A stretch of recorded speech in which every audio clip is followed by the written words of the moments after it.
ಶ್ರೀ ಗುರುಭ್ಯೋ ನಮಃ. ಹರಿ ಓಂ.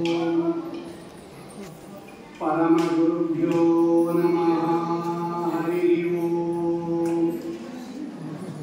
ಶ್ರೀಮದಾನಂದ ತೀರ್ಥ ಭಗವತ್ಪಾದಾಚಾರ್ಯ ಗುರುಭ್ಯೋ ನಮಃ. ಹರಿ ಓಂ. ಶ್ರೀಮದ್ವಾಯು ಹನುಮದ್ಭೀಮ ಮಧ್ವಾಂತರ್ಗತ ರಾಮಕೃಷ್ಣ ವೇದವ್ಯಾಸಾತ್ಮಕ ಶ್ರೀಲಕ್ಷ್ಮೀ ಹಯಗ್ರೀವಾಯ ನಮಃ. ಹರಿ ಓಂ. ಕರೋತು ಮಮ ಕಲ್ಯಾಣಂ ಹರಿ ಹಯಂ ಕಾವಿದಃ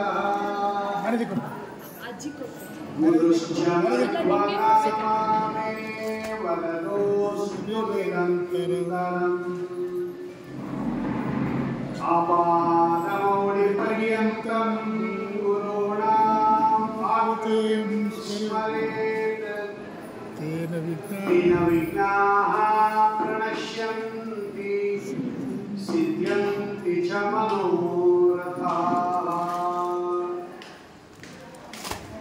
ಫಣಿಗಣವರಭೂಷಃ ಪಾರ್ವತೀಶ್ಲಾಘ್ಯವೇಷಃ ಖಲಜನಕೃತರೋಷಃ ಖಂಡಿತಾತ್ಮೀಯದೋಷಃ ಸದರ್ವಣಗಿರಿವಾಸಃ ಶಕ್ರಸೂರ್ಯಾದ್ಯಧೀಶಃ ಹರಿಹೃತಭವಪಾಶಃ ಪಾತು ಮಾಂ ಪಾರ್ವತೀಶಃ.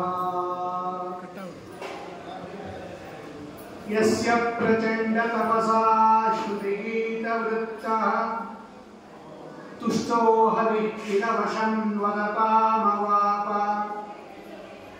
ಶ್ರೀಮದ್ವಸನ್ಮಕಪಯೋನಿಧಿ ಪೂರ್ಣಚಂದ್ರಃ ಶ್ರೀವಿಷ್ಣುತೀರ್ಥಮುನಿರಾನ್ಮುದಮಾತನೋತು. ಶ್ರೀಗುರುಭ್ಯೋ ನಮಃ. ಹರಿ ಓಂ. ಮಹಾಶಿವರಾತ್ರಿ ಪರಮ ಮಂಗಳಕರವಾದ ದಿವಸ. ಶಿವಶಬ್ದಕ್ಕೇನೆ ಮಂಗಳ ಅಂತ ಹೆಸರು. ಮಂಗಳಮಯ ಮಂಗಳಮೂರ್ತಿ ಮಹರುದ್ರ ದೇವರು. ಯಾಕೆ ಅಂದರೆ ತಮ್ಮ ಹೃದಯದಲ್ಲಿ ಯಾವಾಗಲೂ ಕೂಡ ಮಂಗಳಮಯನಾದ ಭಗವಂತನನ್ನ ಸದಾ ತಮ್ಮ ಹೃದಯದಲ್ಲಿ ಧಾರಣೆ ಮಾಡಿರ್ತಾರೆ. ಅಂತಹ ಮಂಗಳಮಯನಾದ ಮಂಗಳಮೂರ್ತಿಯಾದ ಪರಮಾತ್ಮನನ್ನ ಸದಾ ತಮ್ಮ ಹೃದಯದಲ್ಲಿ ಧ್ಯಾನ ಮಾಡ್ತಾ ಇರೋದ್ರಿಂದ ಲಕ್ಷ್ಮೀದೇವಿ ಸಹಿತವಾಗಿ ವಾಯುದೇವ ಸಹಿತವಾಗಿರ್ತಕ್ಕಂಥ ಮಂಗಳಮೂರ್ತಿ ಪರಮಾತ್ಮನನ್ನ ಸದಾ ತಮ್ಮ ಹೃದಯದಲ್ಲಿ ಧ್ಯಾನ ಮಾಡ್ತಾ ಇರೋದ್ರಿಂದ ಅವರು ಮಂಗಳಮೂರ್ತಿಯವರು. ಅಂತಹ ಮಂಗಳ ಶಬ್ದವಾಚ್ಯರಾದ, ಶಿವ ಶಬ್ದವಾಚ್ಯರಾದ, ಶಂಕರ ಶಬ್ದವಾಚ್ಯರಾದ, ಮೃಡ ಶಬ್ದವಾಚ್ಯರಾದ, ಭವ ಶಬ್ದವಾಚ್ಯರಾದ, ವಾಮದೇವ ಶಬ್ದವಾಚ್ಯರಾದ ಆ ರುದ್ರದೇವರನ್ನು ಆರಾಧನೆ ಮಾಡೋದ್ರಿಂದ ನಾವು ಮಂಗಳರಾಗಿಬಿಡ್ತೀವಿ. ಮಂಗಳತ್ವವನ್ನು ಕೊಡುವ ಮಹಾನುಭಾವರು ಮಂಗಳ ಸ್ವರೂಪರಾಗಿರ್ತಕ್ಕಂತಹ ಮಹರುದ್ರದೇವರು. ಭಾಗವತ ಚತುರ್ಥ ಸ್ಕಂದದಲ್ಲಿ ಸತೀದೇವಿ ಹೇಳುತ್ತಾರೆ, ರುದ್ರದೇವರ ಪತ್ನಿ ಸತೀದೇವಿ ತನ್ನ ತಂದೆಗೆ ಹೇಳುತ್ತಾರೆ, ಎಂಥ ಮಂಗಳ ಸ್ವರೂಪರು ನಮ್ಮ ಯಜಮಾನರು ಮಹರುದ್ರದೇವರು. ಕೇವಲ ನಮಸ್ಕಾರ ಮಾಡಲಿಲ್ಲ ಅನ್ನೋ ಏಕ ಕಾರಣಕ್ಕೆ ಎಂತಹ ಸತ್ಪುರುಷರನ್ನ ನೀವು ನಿಂದನೆ ಮಾಡ್ತಾ ಇದ್ದೀರ. ಸರ್ವತಾ ಸಲ್ಲದವರು. ನಿನಗೆ ಗೊತ್ತಿಲ್ಲ ಅವರ ಮಹಿಮೆ. ಅವರ ಮಹಿಮೆಯನ್ನು ನಿಮಗೆ ಕೇಳಬೇಕಾದರೆ ಸನಕಾದಿಗಳನ್ನ ಕೇಳು, ನಾರದರನ್ನ ಕೇಳು, ಇಂದ್ರಾದಿ ದೇವತೆಗಳನ್ನ ಕೇಳು. ಅವರ ಮಹಿಮೆಯನ್ನು ಹೇಳುತ್ತಾರೆ. ಸತೀದೇವಿ ಹೇಳುತ್ತಾರೆ, ಇಂದ್ರಾದಿ ದೇವತೆಗಳು ಪಾದ ಕಮಲವನ್ನು ಹಿಡಿದು ಭಜಿಸಿಕೊಳ್ಳುವ ಮಹರುದ್ರ ದೇವರವರು. ಯಾರಿಗೆ ಮಹರುದ್ರ ದೇವರ ಅನುಗ್ರಹ ಆಗೋದಿಲ್ಲ ಅವರಿಗೆ ಭಗವಂತನ ಅನುಗ್ರಹ ಅನ್ನೋದು ಕಟ್ಟಿಟ್ಟ ಬುದ್ಧಿ ಆಗೋದಿಲ್ಲ. ಕನಸಲ್ಲೂ ಬರೋದಿಲ್ಲ ಅಂತಾಳೆ. ಅವಳೇ ಹೇಳ್ತಾಳೆ, ಬ್ರಹ್ಮಜ್ಞಾನ ಆಗಬೇಕು ಅಂತ ಯಾರು ಅಪೇಕ್ಷೆ ಪಡ್ತೀರಾ, ಮೋಕ್ಷ ಆಗಬೇಕು ಅಂತ ಯಾರು ಅಪೇಕ್ಷೆ ಪಡ್ತೀರಾ, ಪಟ್ಟ ರುದ್ರದೇವರ ಪಾದವನ್ನು ಹಿಡಿಬೇಕು. ರುದ್ರದೇವರ ಅನುಗ್ರಹ ಆಗದೆ ಇದ್ರೆ ನಮ್ಮ ಮನಸ್ಸು ಭಗವಂತನ ಕಡೆ ಹೋಗೋದೇ ಇಲ್ಲ. ಮನಸ್ಸು ಭಗವಂತನ ಕಡೆ ಹೋಗಲಿಲ್ಲ ಅಂದ್ರೆ ಧ್ಯಾನ ಏನು, ಉಪಾಸನೆ ಏನು, ಚಿಂತನೆ ಏನು, ಅಪರೋಕ್ಷ ಜ್ಞಾನ ಏನು, ಮೋಕ್ಷ ಏನು. ಸತೀದೇವಿ ಬೈತಾಳೆ ತನ್ನ ತಂದೆಗೆ. ಮೇಲಾಗಿ ಮಹಾರುದ್ರದೇವರು ಮಹಾಕಾರುಣಿಕ ಅವರು ಬೇಗ ಅನುಗ್ರಹ ಮಾಡಿಬಿಡ್ತಾರಂತೆ. ಆಶು ಪುಷ್ಯತಿ ಆಶು ಪುಷ್ಯತಿ ಭಾಗವತ ಹೇಳ್ತೀವಿ ಮಾತು. ಬಹಳ ಬೇಗ ಸಂತೋಷ ಪಟ್ಬಿಡ್ತಾರಂತೆ. ರುದ್ರದೇವರನ್ನ ಒಲಿಸೋದು ಬಹಳ ಸುಲಭ. ಯಾರಿಗೆ ಒಲಿತಾರೆ ಅನ್ನೋದು ಮಾತ್ರ ಬಹಳ ಸುಂದರವಾದ ಪ್ರಮೇಯ. ಯಾಕೆ ಅನುಗ್ರಹ ಮಾಡ್ತಾರೆ ಭರತದೇವರು ಅಂದರೆ, ವಾದರಾಜ ಸ್ವಾಮಿಗಳು ತಮ್ಮ ತೀರ್ಥ ಪ್ರಬಂಧದಲ್ಲಿ ಈ ಶ್ಲೋಕವನ್ನು ಸೇರಿಸಿದ್ದಾರೆ. ಖಲಜನ ಕೃತ ರೋಮನನ್ನು ಮಾಡ್ಬೋದು ನೋಡಿ. ಈಗ ನಿಮ್ ಕಾಲು ನಿಲ್ಸಿರ್ತೀರ ಹೊರಗಡೆ, ಅಡ್ಡ ನಿಲ್ಸಿದ್ದೀರಾ, ತೆಗೀರಿ ಅಂದ್ರೆ ನೀವು ಹೋಗಿ ತೆಗಿಬೇಕು.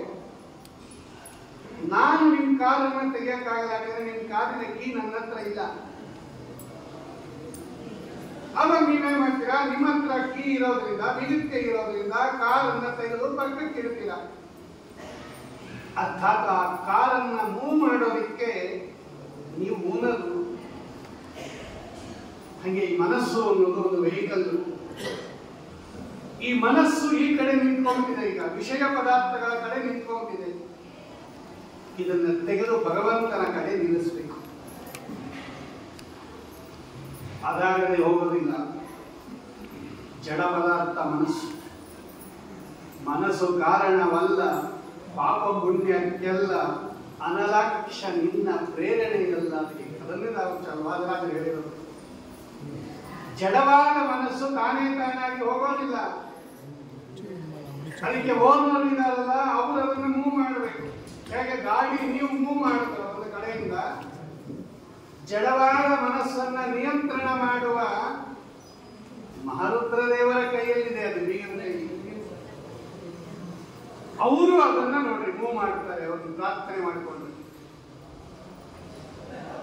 ಆ ಒಳಗಡೆ ಇದ್ದು ಕೇನೇಶಿತಂ ಪತತಿ ಪ್ರೇಷಿತಂ ಮನಃ ಕೇನ ಪ್ರಾಣ ಪ್ರಥಮ ಪ್ರೈತಿಯುಕ್ತ. ಕೇನೋಪನಿಷತ್ತಿ ಮಾತಾಡುತ್ತೆ. ಯದಿಪೇದು ಭಗವಂತನ ಪರ್ಯಂತ ಅನುಧಾವನ ಮಾಡುತ್ತೆ ಅದು ಕೇನೋಪನಿಷತ್ತು. ರುದ್ರದೇವರು ಸ್ವತಂತ್ರ ಅಲ್ಲ. ರುದ್ರದೇವರನ್ನ ನಿಯಮನ ಮಾಡುವವರು ಮುಖ್ಯ ಪ್ರಾಣದೇವರು, ಅವರು ಸ್ವತಂತ್ರ ಅಲ್ಲ. ರುದ್ರದೇವರನ್ನ ನಿಯಮನ ಮಾಡುವವಳು ಮಹಾಲಕ್ಷ್ಮೀ ದೇವಿ, ಅವಳು ಸ್ವತಂತ್ರ ಅಲ್ಲ. ಮಹಾಲಕ್ಷ್ಮೀ ದೇವಿಯನ್ನ ನಿಯಂತ್ರಣ ಮಾಡತಕ್ಕಂಥ ಪರಮಾತ್ಮ ಇದಲ್ಲ, ಅವನು ಸರ್ವತಂತ್ರ ಸ್ವತಂತ್ರ. ಅವನಿಗೆ ರುದ್ರ, ಅವನಿಗೆ ಶಿವ, ಅವನಿಗೆ ಶಂಕರ, ಎಲ್ಲ ಹೆಸರು ಭಗವಂತನದು. ಅಲ್ಲಿಗೇನಾಯ್ತು, ರುದ್ರದೇವರಿಂದ ನಿಯಂತ್ರಣ ಆಗತಕ್ಕಂತಹ ಮನಸ್ಸಿದೆಯಲ್ಲ, ನನ್ನ ಮನಸ್ಸನ್ನೇ ಭಗವಂತನ ಕಡೆ ಇಡು ಅಂತ ಕೇಳ್ತಾರೆ ಮಹಾರುದ್ರದೇವರು ಒಂದು ಸಂದರ್ಭದಲ್ಲಿ. ನನ್ನ ಮನೆಯಲ್ಲ ನೀವು ಭಾಗವತದ ಕಥೆಯನ್ನು ಕೇಳಿದಿರ, ಅವರು ಆಚಾರ್ಯರ ಬಾಗಿಲಿ. ರುದ್ರದೇವರು ಚತುರ್ಥ ಸ್ಕಂದ ಭಾಗವತದಲ್ಲಿ ರುದ್ರದೇವರ ಕಥೆ ಇದೆ, ಬಹಳ ಸುಂದರವಾದ ಕಥೆ. ಅಲ್ಲಿ ದಕ್ಷ ಪ್ರಜಾಪತಿ ರುದ್ರದೇವರಿಗೆ ತುಂಬಾ ನಿಂದನೆ ಮಾಡಿಬಿಡುತ್ತಾನೆ. ಇವತ್ತು ನಾವು ರುದ್ರದೇವರಿಗೆ ಪೂಜೆ ಮಾಡಿದ್ದೀವಿ, ಭಾಗವತದಲ್ಲಿ ರುದ್ರದೇವರಿಗೆ ನಿಂದನೆ ಮಾಡಿರ್ತಕ್ಕಂಥ ಘಟನೆ ಇದೆ. ನಮಗೆಲ್ಲ ತೋರಿಸ್ತಾ ಇದ್ದಾರೆ ಅವರು. ಪೂಜೆ ಮಾಡಿದವರಿಗೆ ಏನಾಗುತ್ತೆ, ನಿಂದನೆ ಮಾಡಿದವರಿಗೆ ಏನಾಗುತ್ತೆ. ಸ್ವಂತ ಅವರ ಮಾವ ನಿಂದನೆ ಮಾಡೋದು, ಬೇರೆ ಯಾರೂ ಅಲ್ಲ.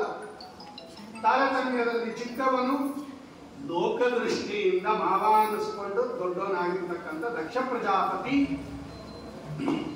ರುದ್ರದೇವರನ್ನ ನಿಂದನೆ ಮಾಡುತ್ತಾನೆ. ಈ ರುದ್ರದೇವರಿಗೆ, ನನ್ನ ಅಳಿಯನಾಗಿರ್ತಕ್ಕಂಥ ಈ ರುದ್ರದೇವರಿಗೆ ಸಭ್ಯತೆ ಗೊತ್ತಿಲ್ಲ, ಸದಾಚಾರ ಗೊತ್ತಿಲ್ಲ, ಸಭೆಯಲ್ಲಿ ಹೆಂಗ್ ನಡ್ಕೋಬೇಕು ಅಂತ ಗೊತ್ತಿಲ್ಲ. ನನ್ನ ಮಗಳಿಗೆ ಯೋಗ್ಯವಾದ ವರ ಅಲ್ಲ ಇವರು. ನಮ್ಮ ತಂದೆ ಹೇಳಿದ್ರು ಅಂತ ನಾನು ಕೊಟ್ಟೆ ಹೊರತು ಮನಸಾರೆ ಕೊಟ್ಟಿಲ್ಲ ಇವಳಿಗೆ ನನ್ನ ಮಗಳನ್ನ. ಇವನ ವೇಷಭೂಷಣಗಳು ನನಗೆ ಹಿಡಿಸೋದಿಲ್ಲ, ಇವನು ವಾಸ ಮಾಡೋ ಜಾಗ ನನಗೆ ಹಿಡಿಸೋದಿಲ್ಲ, ಅವನ ಆಭರಣ ಅಲಂಕಾರಗಳು ನನಗೆ ಹಿಡಿಸೋದಿಲ್ಲ. ಕೂದಲಕ್ಕೆ ಎದುರ್ಕೊಂಡಿರ್ತಾನೆ, ಹುಚ್ಚನಂತೆ ಇರ್ತಾನೆ, ಹುಚ್ಚ ಜನ ಮತ್ತ ಜನಪ್ರಿಯ, ವಾಚಾಮ ಗೋಚರನಾಗಿ ಬೈದು ಬಿಡ್ತಾನೆ ದಕ್ಷ ಪ್ರಜಾಪತಿ. ಇವರು ನಮಸ್ಕಾರ ಮಾಡಲಿಲ್ಲ ಅನ್ನೋ ಒಂದೇ ಕಾರಣಕ್ಕೆ.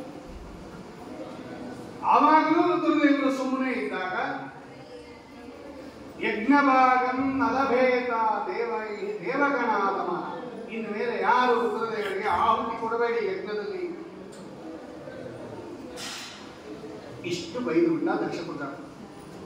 ಆಮೇಲೆ ನಂದಿಕೇಶ್ವರನಿಗೆ ಕೋಪ ಬಂತು, ನಂದಿಗೆ. ಆಮೇಲೆ ಅವ ದಕ್ಷನಿಗೆ ಶಾಪ ಕೊಟ್ಟ, ಅಲ್ಲಿರ್ತಕ್ಕಂಥ ಬ್ರಾಹ್ಮಣರಿಗೆ ಶಾಪ ಕೊಟ್ಟ, ಅವರು ತಿರ್ಗಾ ಇವರಿಗೆ ಶಾಪ ಕೊಟ್ಟರು. ಅದು ದೊಡ್ಡ ಗಲಾಟೆ, ದೊಡ್ಡ ವೃತ್ತ ಅಂತ ಅದಿರಲಿ ಪಕ್ಕಕ್ಕೆ.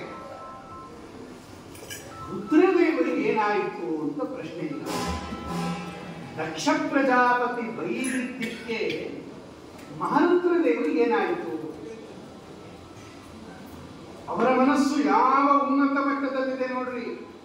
ನಮ್ಮ ಮನಸ್ಸಿಗೆ ಮನೋನಿಯಾಮಕರಾಗಬೇಕಾದ್ರೆ ಅವರ ಮನಸ್ಸು ಹೆಂಗಿರಬೇಕು? ಅದು ಭಾಗವತದಲ್ಲೇ ಇದೆ. ಮುಂದೆ ದಕ್ಷ ಪ್ರಜಾಪತಿಯ ಸಂಹಾರ ಆದಮೇಲೆ ರುದ್ರದೇವರ ಅನುಗ್ರಹದಿಂದ ದಕ್ಷ ಪ್ರಜಾಪತಿಗೆ ಆಡಿನ ತಲೆಯನ್ನು ಜೋಡಿಸಿ ಅವನು ಬದುಕಿದ ಮೇಲೆ ಅಲ್ಲಿಗೆ ಪರಮಾತ್ಮ ಬರ್ತಾನೆ ಆ ಯಜ್ಞ ಮಂಟಪಕ್ಕೆ. ಸ್ವಾಮಿ ಎಲ್ಲರೂ ಸ್ತೋತ್ರ ಮಾಡ್ತಾರೆ. ಬ್ರಹ್ಮದೇವರು, ರುದ್ರದೇವರು, ಎಲ್ಲ ದೇವತೆಗಳು, ಗಂಧರ್ವರು, ಋಷಿಗಳು, ಋತ್ವಿಕರು ಎಲ್ಲರೂ ಭಗವಂತನನ್ನು ಸ್ತೋತ್ರ ಮಾಡ್ತಾರೆ. ಅಲ್ಲಿ ರುದ್ರದೇವರು ಒಂದು ಸ್ತೋತ್ರ ಮಾಡ್ತಾರೆ ಭಗವಂತನನ್ನ. ಇವತ್ತು ರುದ್ರದೇವರು ನಮಗೆಲ್ಲ ಶಿವರಾತ್ರಿ ದಿವಸ ಕೊಡ್ತಾ ಇರ್ತಕ್ಕಂಥ ಸುಂದರ ಸಂದೇಶ ಅದು. ಏನು ಸ್ತೋತ್ರ ಅದು ಅಂದ್ರೆ ಅದರ ಒಟ್ಟು ಸಾರವನ್ನು ಹೇಳಿಬಿಡ್ತೀನಿ. ಸ್ವಾಮಿ, ದಕ್ಷ ಪ್ರಜಾಪತಿ ನನಗೆ ತುಂಬಿದ ಸಭೆಯಲ್ಲಿ ಅವಮಾನ ಮಾಡಿದ, ನನಗೆ ಬೈದ. ನಾನದನ್ನ ಲೆಕ್ಕಕ್ಕಿಡೋದಿಲ್ಲ. ಐ ಡೋಂಟ್ ಕೇರ್ ಅಂತಾರೆ ಮಹಾರುದ್ರದೇವರು. ಲಕ್ಷಾಂತರ ಜನ ಇಂದ್ರಾದಿ ದೇವತೆಗಳು ನನ್ನನ್ನು ಸ್ತೋತ್ರ ಮಾಡ್ತಾರೆ, ನಾನೇನು ಅದಕ್ಕೆ ಮುಗೋದಿಲ್ಲ. ಇವರು ಇಂತಹವರು ದ್ವೇಷದಿಂದ ನನ್ನನ್ನು ದೋಷ ಅಂತ ತಿಳಿದು ನಿಂದನೆ ಮಾಡ್ತಾರೆ, ಅದಕ್ಕೆ ನಾನು ಕೇರ್ ಮಾಡೋದಿಲ್ಲ. ರುದ್ರದೇವರು ಭಗವಂತನಿಗೆ ಹೇಳೋ ಮಾತು, ಎಲ್ಲಿ ತನಕ ಭಗವಂತ ನೀನು ಈ ರುದ್ರ ನಾನು ಹೇಳ್ತಾ ಇರ್ತಕ್ಕಂತಹ ಅಥವಾ ನಾನು ಹೇಳಿದಂತಹ ಮಾತನ್ನ ಚಾಚು ತಪ್ಪದೆ ನಡೆಸ್ತಾ ಇದ್ದಾನೆ ಅಂತ ನೀನು ನನಗೆ ಅನುಗ್ರಹ ಮಾಡಿಬಿಟ್ರೆ ಸಾಕು. ಇಡೀ ಜಗತ್ತು ನನಗೆ ಎದರಲ್ಲಿದ್ರು ನಾನು ಹೆದರಲ್ಲ, ನಾನು ಕೇರ್ ಮಾಡೋಣ. ನನಗೆ ಪೂಜೆ ಮಾಡಿದ್ರು ಏನು ಆನಂದ ಇಲ್ಲ, ನನ್ನನ್ನು ದ್ವೇಷ ಮಾಡಿದ್ರೆ ನನಗೇನು ದುಃಖ ಇಲ್ಲ. ಯಾಕೆಂದ್ರೆ ನನ್ನ ಆನ್ಸರ್ ಪೇಪರ್ನ ವ್ಯಾಲ್ಯೂ ಮಾಡೋದು ನೀನು ಅಂತ ರುದ್ರದೇವರು ಭಗವಂತನಿಗೆ. ಒಬ್ಬ ಹುಡುಗ ಎಕ್ಸಾಮ್ ಹೋಗಿರ್ತಾನೆ, ಚೆನ್ನಾಗಿ ಬರೀತಾನೆ, ಆ ಕ್ವಶನ್ ಪೇಪರ್ ಕೊಟ್ಟಿರ್ತಾರೆ, ಅದರಲ್ಲಿ ಆನ್ಸರ್ ಬರೀತಾರೆ, ಚೆನ್ನಾಗಿ ಬರೀತಾನೆ, ಎಲ್ಲ ಆನ್ಸರ್ ಬರೆದು ಅದನ್ನ ಸಬ್ಮಿಟ್ ಮಾಡಿಬಿಡ್ತಾನೆ, ಅದು ರೂಮ್ ಸೂಪರ್ವೈಸರ್ಗೆ ಕೊಟ್ಬಿಡ್ತಾನೆ. ಮುಗಿದೋಯ್ತು, ಪರೀಕ್ಷೆ ಮುಗಿದಿದೆ. ಈಗ ರಿಸಲ್ಟ್ ಬಗ್ಗೆ ಆ ವ್ಯಕ್ತಿ ಹೇಗೆ ಬರೆದಿದ್ದೀನಿ ಅಂತ ಅವನಿಗೆ ಗೊತ್ತು, ಯಾರು ಅವನ ಪೇಪರ್ ವ್ಯಾಲ್ಯೂ ಮಾಡ್ತಾರಲ್ಲ ಅವನಿಗೆ ಗೊತ್ತು ಹೇಗೆ ಬರೆದಿಯ ಅಂತ.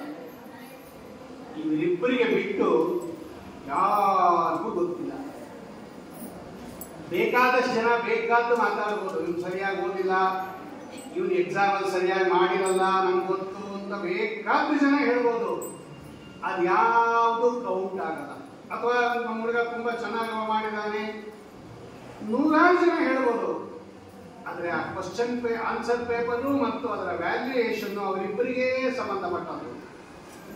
ಬರೆದಿರೋದು ಇವನು, ನಂಬರ್ ಹಾಕೋದು, ಅವನ ವ್ಯಾಲ್ಯೂ ಏನು ಮಾಡ್ತಾನಲ್ಲ ಅವನು.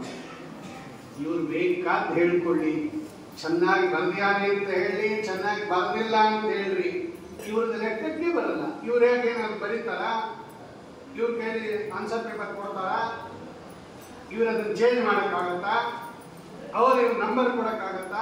ಏನೂ ಇಲ್ಲ, ಅನ್ಕೋತಾರೆ ಇವರು. ಇದು ರುದ್ರದೇವರ ಅಭಿಪ್ರಾಯ. ನನ್ನನ್ನು ಸ್ತೋತ್ರ ಮಾಡಿದವರು ನನ್ನ ಕ್ವಶನ್, ನನ್ನ ಆನ್ಸರ್ ಪೇಪರ್ ತಿದ್ದೋದಿಲ್ಲ.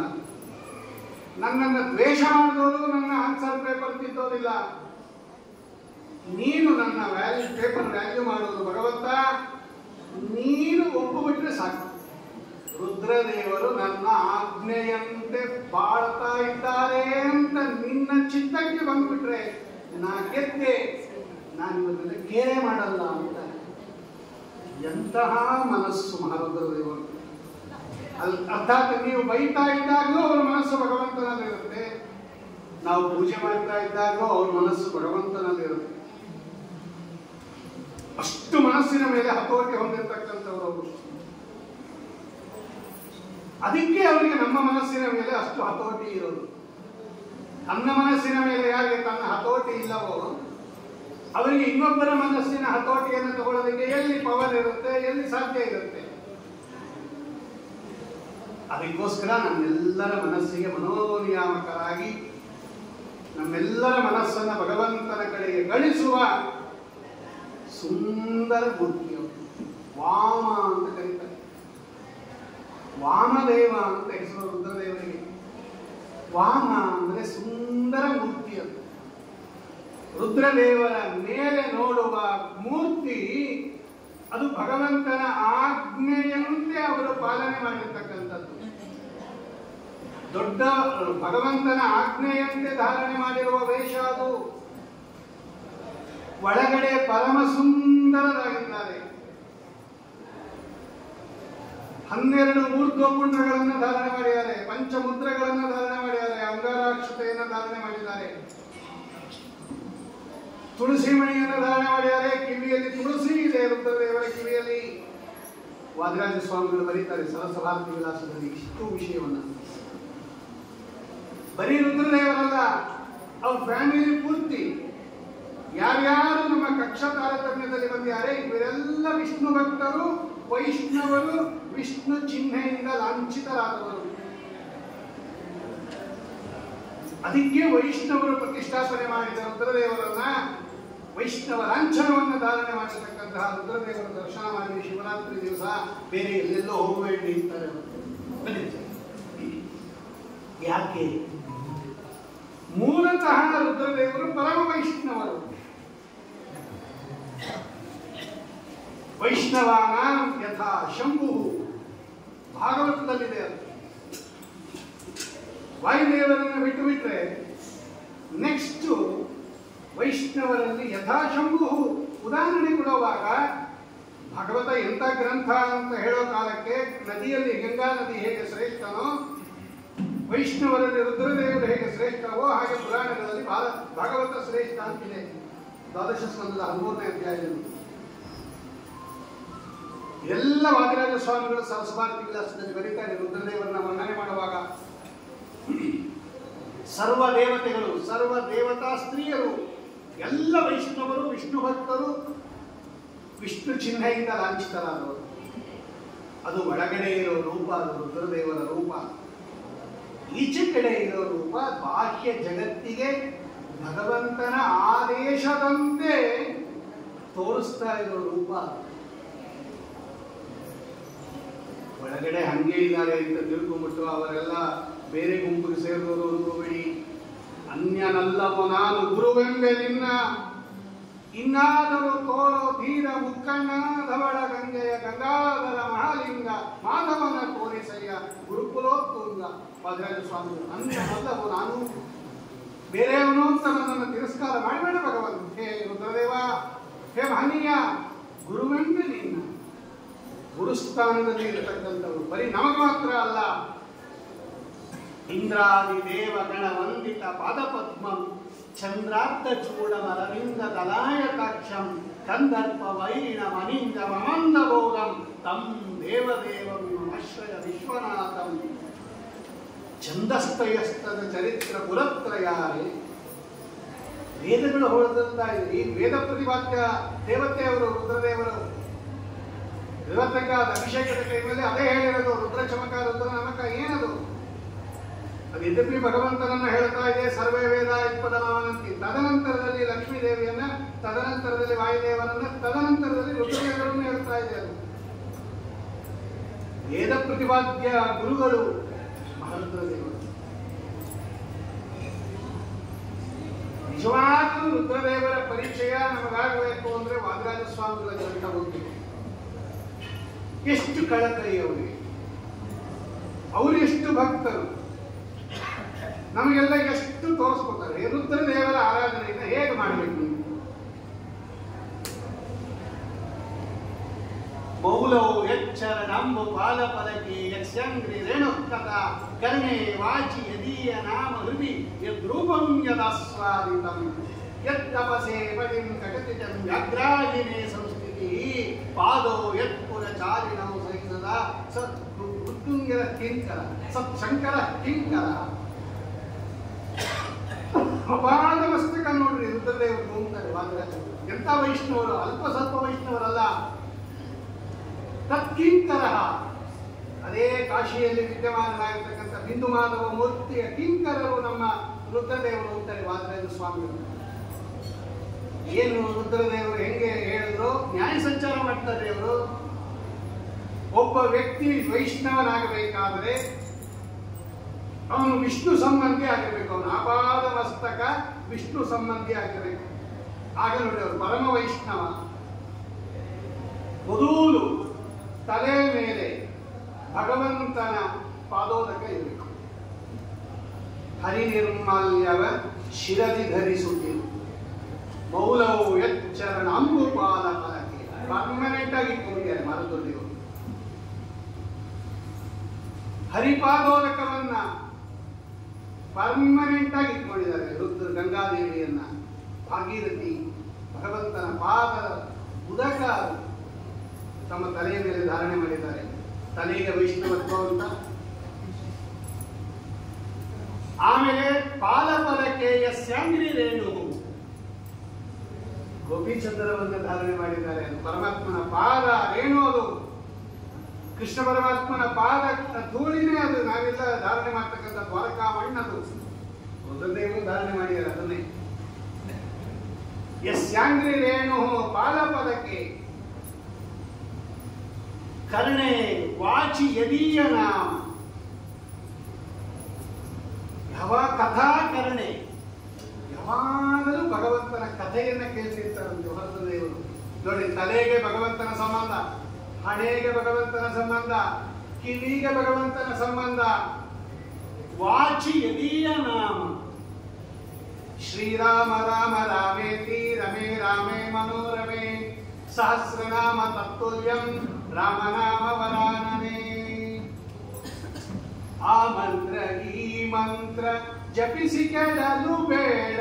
ಸೋಮಶೇಖರ ತನ್ನ ಭಾಮೆಗೆ ಬೇಡಿದ ಮಂತ್ರ ರಾಮ ಮಂತ್ರವ ಜಪಿಸೋ ಹೇ ಮನುಜ, ರಾಮ ಮಂತ್ರವ ಜಪಿಸೋ.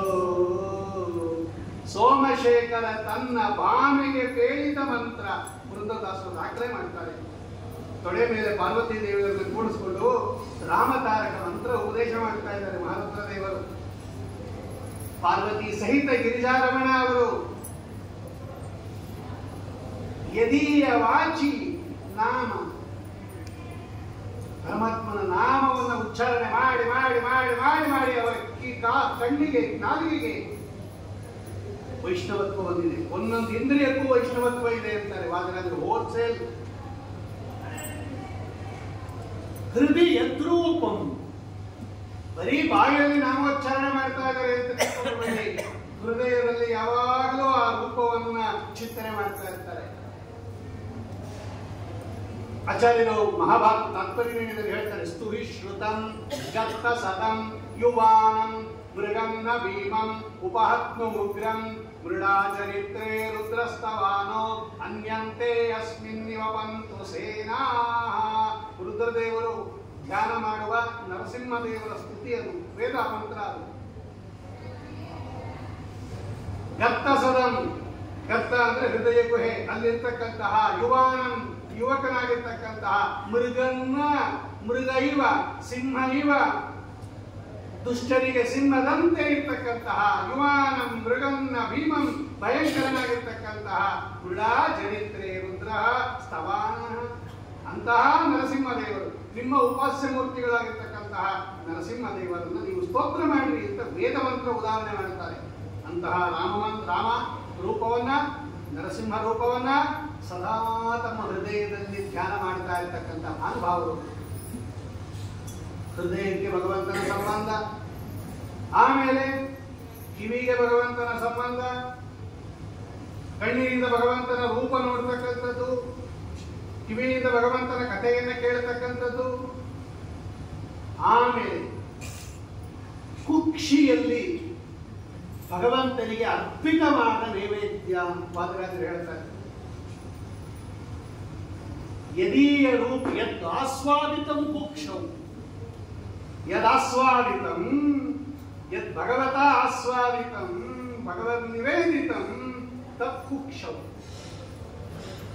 ಇವತ್ತು ರುದ್ರದೇವರನ್ನ ಪೂಜೆ ಮಾಡೋರು ಯಾರು ಹರಿಪ್ರಸಾದ ಉದರದಲ್ಲಿ ಇಟ್ಕೊಂಡಿಲ್ಲ ಅಂತ ನೋಡ್ರಿ, ಬೇರೆಯವರು ಬೇಕಾದ್ರೆ ಎಷ್ಟು ವೈಲಕ್ಷಣ್ಯದಿಂದ ತೋರಿಸ್ತಾರೆ ವಾದಿರಾಜ ಸ್ವಾಮಿಗಳು ರುದ್ರದೇವರಿಗೆ. ಎಷ್ಟು ವೈಷ್ಣವರಿಗೆ ಎಷ್ಟು ಅನುಗ್ರಹ ಮಾಡ್ತಾರೆ ಎನ್ನುವುದನ್ನ. ಇವತ್ತು ಶಿವರಾತ್ರಿ ಎಲ್ಲ ರುದ್ರದೇವರ ದೇವಸ್ಥಾನದಲ್ಲಿ, ಭಾರತದಲ್ಲಿ ಅಲ್ಲ ವಿದೇಶಗಳಲ್ಲಿ ಇವತ್ತು ಕಿಕ್ಕಿಂದು ಸೇರಿರ್ತಾರೆ. ಇವತ್ತು ಪೂರ್ತಿ ಮಧ್ಯರಾತ್ರಿ ನಾಳೆ ಬೆಳಗ್ಗೆ ತನಕ ಎಷ್ಟು ಜನಕ್ಕೆ ರುದ್ರದೇವರು ಅನುಗ್ರಹ ಮಾಡ್ತಾರೆ ಅನ್ನೋದು ಮುಖ್ಯ. ನಾವು ಅವ್ರನ್ನ ಆರಾಧನೆ ಮಾಡಬಹುದು, ಅವ್ರು ನಮ್ಗೆ ಅನುಗ್ರಹ ಮಾಡ್ಬೇಕಲ್ಲ. ಯಾರಿಗೆ ಮಾಡ್ತಾರೆ?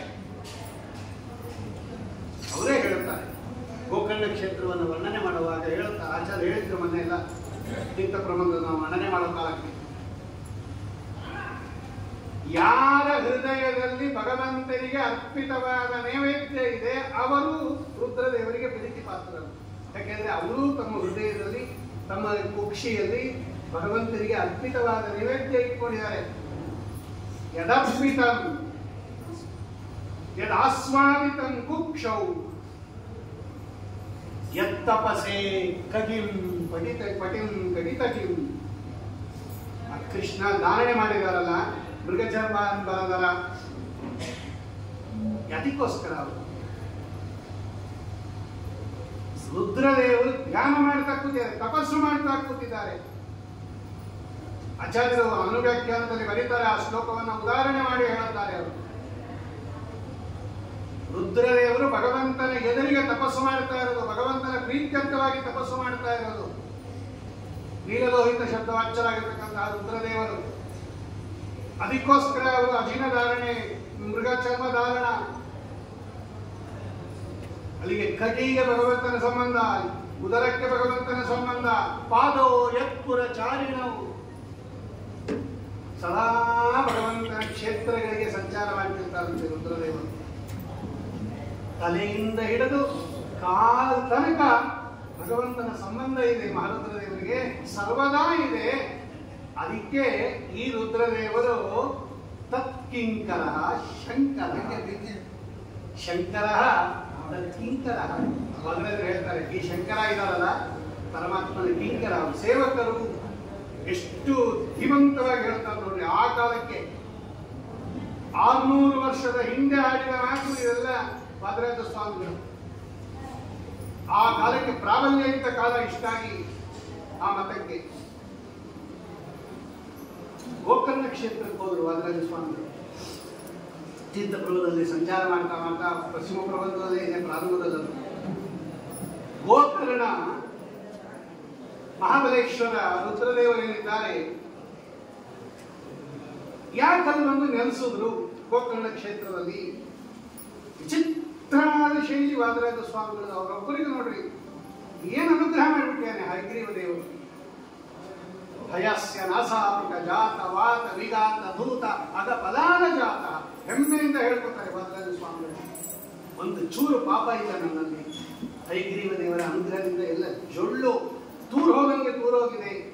ಅದಕ್ಕೆ ನಾನು ಇಷ್ಟು ಚೆನ್ನಾಗಿ ಗ್ರಂಥ ಬರೀತೀನಿ ಅಂತಾರೆ. ಗೋಕರ್ಣ ಕ್ಷೇತ್ರಕ್ಕೆ ಹೋದ್ರು. ಆಗ ಗೋಕರ್ಣದಲ್ಲಿ ಯಾಕಿದ್ದಾರೆ ರುದ್ರದೇವರು?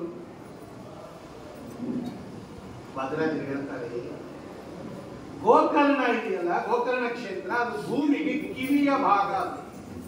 ಗೋ ಅಂದ್ರೆ ಭೂಮಿ, ಕರ್ಣ ಅಂದ್ರೆ ಕಿವಿ. ಇಡೀ ಭೂಮಿಯನ್ನ ಒಂದು ಸುಂದರ ಸ್ತ್ರೀ ಭೂದೇವಿ ಅಂತ ಚಿಂತನೆ ಮಾಡಿದ್ರೆ ಗೋಕರ್ಣ ಕಿವಿಯ ಭಾಗ. ಆ ಭೂದೇವಿಗೆ ಕಿವಿಯಲ್ಲಿ ಒಂದು ಗುಟ್ಟು ಹೇಳ್ತಾ ಇದ್ದಾರಂತೆ ವಾದರಾಜ ಸ್ವಾಮಿಗಳು. ಗುಟ್ಟು ಹೇಳೋದು ಕಿವಿ ತಾನೇ ಹೇಳೋದು. ಅದಕ್ಕೆ ಅಲ್ಲೇ ಇದ್ದಾರಂತೆ, ಗುಟ್ಟು ಹೇಳ್ತಾ ಕೂತಿಯಾರಂತೆ ರುದ್ರದೇವರು. ಏನು ನೋಡು ಭೂದೇವಿ, ನಿನ್ನ ಕ್ಷೇತ್ರಕ್ಕೆ ತುಂಬಾ ಜನ ಬರ್ತಾರೆ, ಇವರು ಯಾರಿಗೂ ಅನುಗ್ರಹ ಮಾಡಬೇಡ. ನಾನ್ ನಿಂಗೆ ಹೇಳ್ತೀನಿ ಯಾರು ಅನುಗ್ರಹ ಮಾಡು ಅಂತ. ಅದು ಗುಟ್ಟಾಗಿ ಹೇಳ್ತೀನಿ, ಜ್ಞಾಪಕ ಇಟ್ಕೊಂಡು ಕೇಳು ಅಂತಾರೆ. ಯಾರು ಕೇಳಿದ್ರು, ಯಾರು ಅನುಗ್ರಹ ಮಾಡ್ಬೇಕು ಸ್ವಾಮಿ ನಾನು? ಯೇ ವಿಷ್ಣೋ ಪದ ಪದ್ಮ ಚಿಂತನ ರತಾ ತತ್ಕರ್ಮ ನಿಷ್ಠಾಶ್ಚ ಯೇ ತದ್ಭಕ್ತ ಪರಾಯಣಾಃ ಶುಭದಿಯಃ ಯೇಚ್ಛಂತಿ ಮಾಂಸಾನಿಶಂ ಏಕಾಂತೆ ತದಭೀಷ್ಟಮಾಶುಭಸುದೇ ದೇಹೇತಿ ಗಾಂಬೋದಯನ್ ಶ್ರೀ ಗೋಕರ್ಣ ಕೃತಾಲಯೋ ವಿಜಯತೆ ದೇವಸ್ಸ ಗೌರೀಧವಃ. ಶ್ಲೋಕ ರುದ್ರದೇವರ ಶ್ಲೋಕ ಸ್ತೋತ್ರ ಬೇಕು ಅಂದ್ರೆ ವಾದರಾಜರಿಗೆ ನಮಸ್ಕಾರ ಮಾಡಿ. ಎಲ್ಲ ದೇವತೆಗಳ ಸ್ತೋತ್ರ ಇದೆ. ನಿಮ್ಗೆ ಯಾರು ಬೇಕು? ತುಂಗಾ ನದಿ ಬೇಕಾ, ಗಂಗಾ ನದಿ ಬೇಕಾ, ಭೀಮಸೇನ ದೇವ್ರದ್ದು ಬೇಕಾ, ಗೌರಿದು ಬೇಕಾ, ರುದ್ರದೇವ್ರದ್ದು ಬೇಕಾ, ಬ್ರಹ್ಮದೇವ್ರದ್ದು ಬೇಕಾ, ಸರಸ್ವತಿ ಬೇಕಾ, ಭಾರತಿ ಬೇಕಾ, ಶೇಷದೇವ್ರದ್ದು ಬೇಕಾ, ಗರುಡ ದೇವ್ರದ್ದು ಬೇಕಾ? ನಿಮ್ ತಾರತಮ್ಯದಲ್ಲಿ ಯಾರು ಸ್ತೋತ್ರ ಬೇಕು? ನವಗ್ರಹ ಬೇಕಾ, ರುದ್ರದೇವ್ರದ್ದು ವಾದಿರಾಜರ ಹತ್ರ ಬರಬೇಕು. ಅಷ್ಟು ಸ್ತೋತ್ರಕ್ಕೆ ಉನ್ನತ ಮಟ್ಟವನ್ನು ತಂದು ದಿನಕ್ಕೆ ಒಂದೊಂದು ಸ್ತೋತ್ರದಂತೆ 365 ಸ್ತೋತ್ರ ಮಾಡ್ಬಿಟ್ಟು ಅವಾಗ ತಂದು. ಆ ಸ್ತೋತ್ರನೇ ಇರಲಿಲ್ಲ ಆ ಕಾಲಕ್ಕೆ. ಅಪ್ಪರತೆಯನ್ನು ನೀಗಿಸ್ಬಿಟ್ಟು ವಾದಿರಾಜರು ಪ್ರೌಢ ಗ್ರಂಥಗಳು ಬರೆದಿರೋದು ಆ ಕಡೆ ಇಲ್ಲಿ ಒಂದೊಂದು. ರುದ್ರದೇವರು ಭೂದೇವಿಗೆ ಹೇಳ್ತಾ ಇದ್ದಾರಂತೆ, ಯಾರಿಗೆ ನೀನು ಅನುಗ್ರಹ ಮಾಡಬೇಕು ಗೊತ್ತಾ? ಇವಾಗ ಗೋಕರ್ಣಕ್ಕೆ ಹೋದವ್ರಿಗೆಲ್ಲ ಅನುಗ್ರಹ ಮಾಡಲ್ಲ. ಗೋಕರ್ಣಕ್ಕೆ ಹಿಂಗ್ ಹೋಗ್ಬೇಕಂತೆ. ನಾವು ಹೋಗಕ್ಕಿಂತ ಮುಂಚೆ ಇಷ್ಟು ತಯಾರಾಗಿ ಹೋಗ್ಬೇಕು. ಏನು? ಮೊದಲು ಏ ವಿಷ್ಣೋ ಪದ ಪದ್ಮ ಚಿಂತನ ರತಾಃ, ಯಾರು ಪರಮಾತ್ಮನ ಪಾದಾರವಿಂದಗಳನ್ನ ಸದಾ ಸ್ಮರಣೆ ಮಾಡ್ತಾ ಇರ್ತಾರೋ, ಮೊದಲನೇ ಕಂಡೀಷನ್.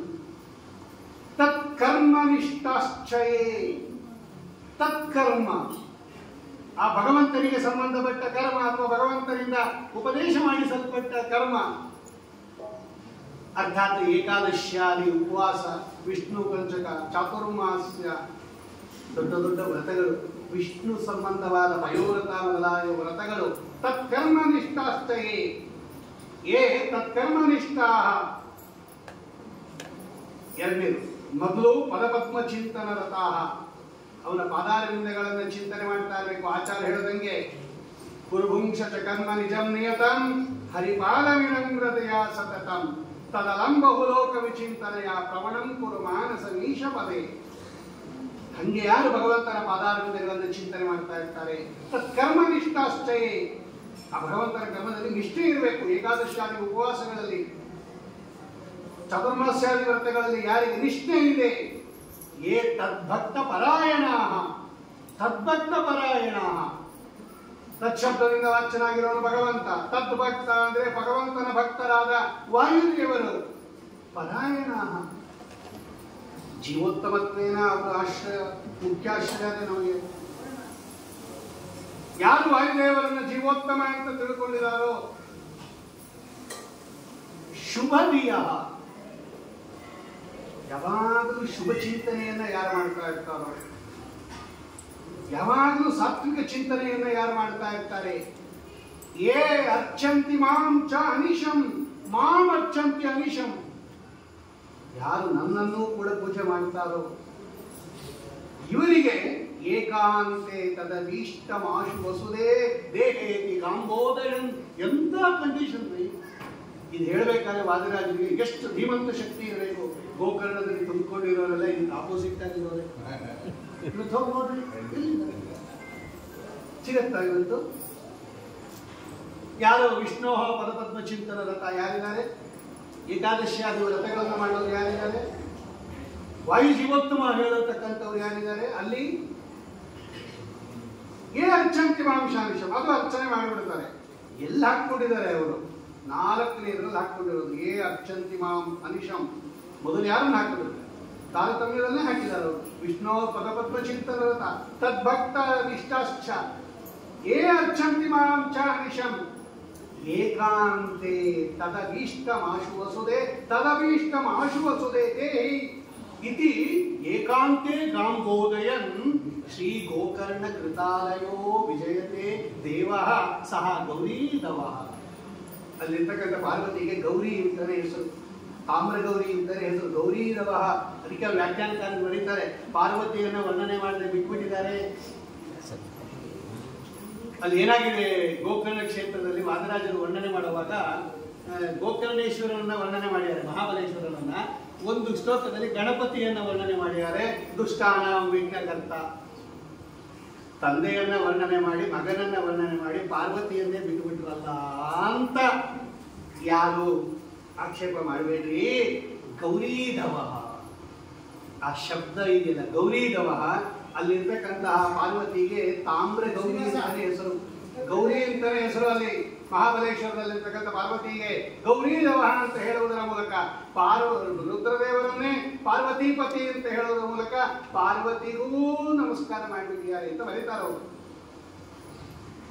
ಗುಡ್ಡೇಳ್ತಾ ಕೂತಿದ್ದಾರಂತೆ ರುದ್ರದೇವರು. ಅಲ್ಲಿಗೆ ರುದ್ರದೇವರು ಭೂದೇವಿಗೆ ಇಷ್ಟು ಗುಡ್ಡ ಹೇಳಬೇಕಾದ್ರೆ ಅಂದ್ರೆ ಇಷ್ಟೆಲ್ಲ ಇಟ್ಕೊಂಡು ಯಾರು ನಿನ್ನ ಕ್ಷೇತ್ರಕ್ಕೆ ಬರ್ತಾರೆ ಅವ್ರಿಗೆ ಅನುಗ್ರಹ ಮಾಡು ಹೇ ಭೂದೇವಿ, ಎಲ್ಲರಿಗೂ ಮಾಡಬೇಡ, ಇದು ಓಪನ್ ಆಗಿ ಹೇಳೋಂಗಿಲ್ಲ ಅಂತ ಗೋಕರ್ಣದಲ್ಲಿ ಗುಡ್ಡ ಹೇಳ್ತಾ ಇದ್ದಾರಂತೆ. ಏಕಾಂತದಲ್ಲಿ ಹೇಳ್ತಾ ಅಲ್ಲೇ ಇದ್ದು ಬಿಟ್ಟಿದ್ದಾರೆ ಮಹಾರುದ್ರ ದೇವರು ಅಂತ ಏನ್ ಚಮತ್ಕಾರವಾಗಿ ವರ್ಣನೆ ಮಾಡ್ತಾರೆ ವಾದರಾಜ ಸ್ವಾಮಿಗಳು. ಯಾರಿಗೂ ಹೊಳಿದೇ ಇರೋ ಒಂದು ವಿಶೇಷ ಚಮತ್ಕಾರ ವಾಯುಗಳಲ್ಲಿ ಆ ಹೈಗ್ರೀವ ದೇವರ ಅನುಗ್ರಹ. ಒಂದೊಂದು ಕ್ಷೇತ್ರಕ್ಕೆ ಹೋದಾಗ ಒಂದೊಂದು ವಿಲಕ್ಷಣವಾಗಿ ವರ್ಣನೆ ಮಾಡಿದ್ದಾರೆ. ಎಷ್ಟು ಚೆನ್ನಾಗಿದೆ ತುಂಗಾ ನದಿ ನೀರು, ಎಷ್ಟು ಚೆನ್ನಾಗಿದೆ ಅಂತ ಹೇಳಿದ್ರೆ ತುಂಗಾಪಾನಂ, ಗಂಗಾ ಸ್ನಾನಂ ತುಂಗಾಪಾನಂ. ತುಂಗಾ ನದಿ ನೀರು ಕುಡಿಯಕ್ಕೆ ತುಂಬಾ ಚೆನ್ನಾಗಿದೆ, ಗಂಗಾ ಸ್ನಾನಕ್ಕೆ ಚೆನ್ನಾಗಿದೆ. ನೀನ್ ಎಷ್ಟು ಸ್ವಾದೋದಕ, ಎಷ್ಟು ಸಿಹಿಯಾಗಿದೆಯಾ ಅಂದ್ರೆ ವರಾಹ ದೇವರೇ ಟೇಸ್ಟ್ ನೋಡ್ತಾ ಇದ್ದಾರೆ ಅಂತ ಬರೀತಾರೆ. ಅರ್ಥಾತ್ ತುಂಗಾ ನದಿ ವರಾಹ ದೇವರ ಕೋರೆ ನಾಡಿಯಿಂದ ಬಂದಿರತಕ್ಕಂಥದ್ದು. ನೇತ್ರಾವತಿ ನದಿಗೆ ಹೋದ್ರು ವರಾಹನಯನಾನಂದ ಧಾರಾ ನೇತ್ರಾವತಿ ಸಹಿತ ಶುಷ್ಕಾಂ ತದ್ಭಕ್ತಿ ಲತಿಕಾಂ ಉಷ್ಣಾತಿ ಕಥಮನ್ಯಥ.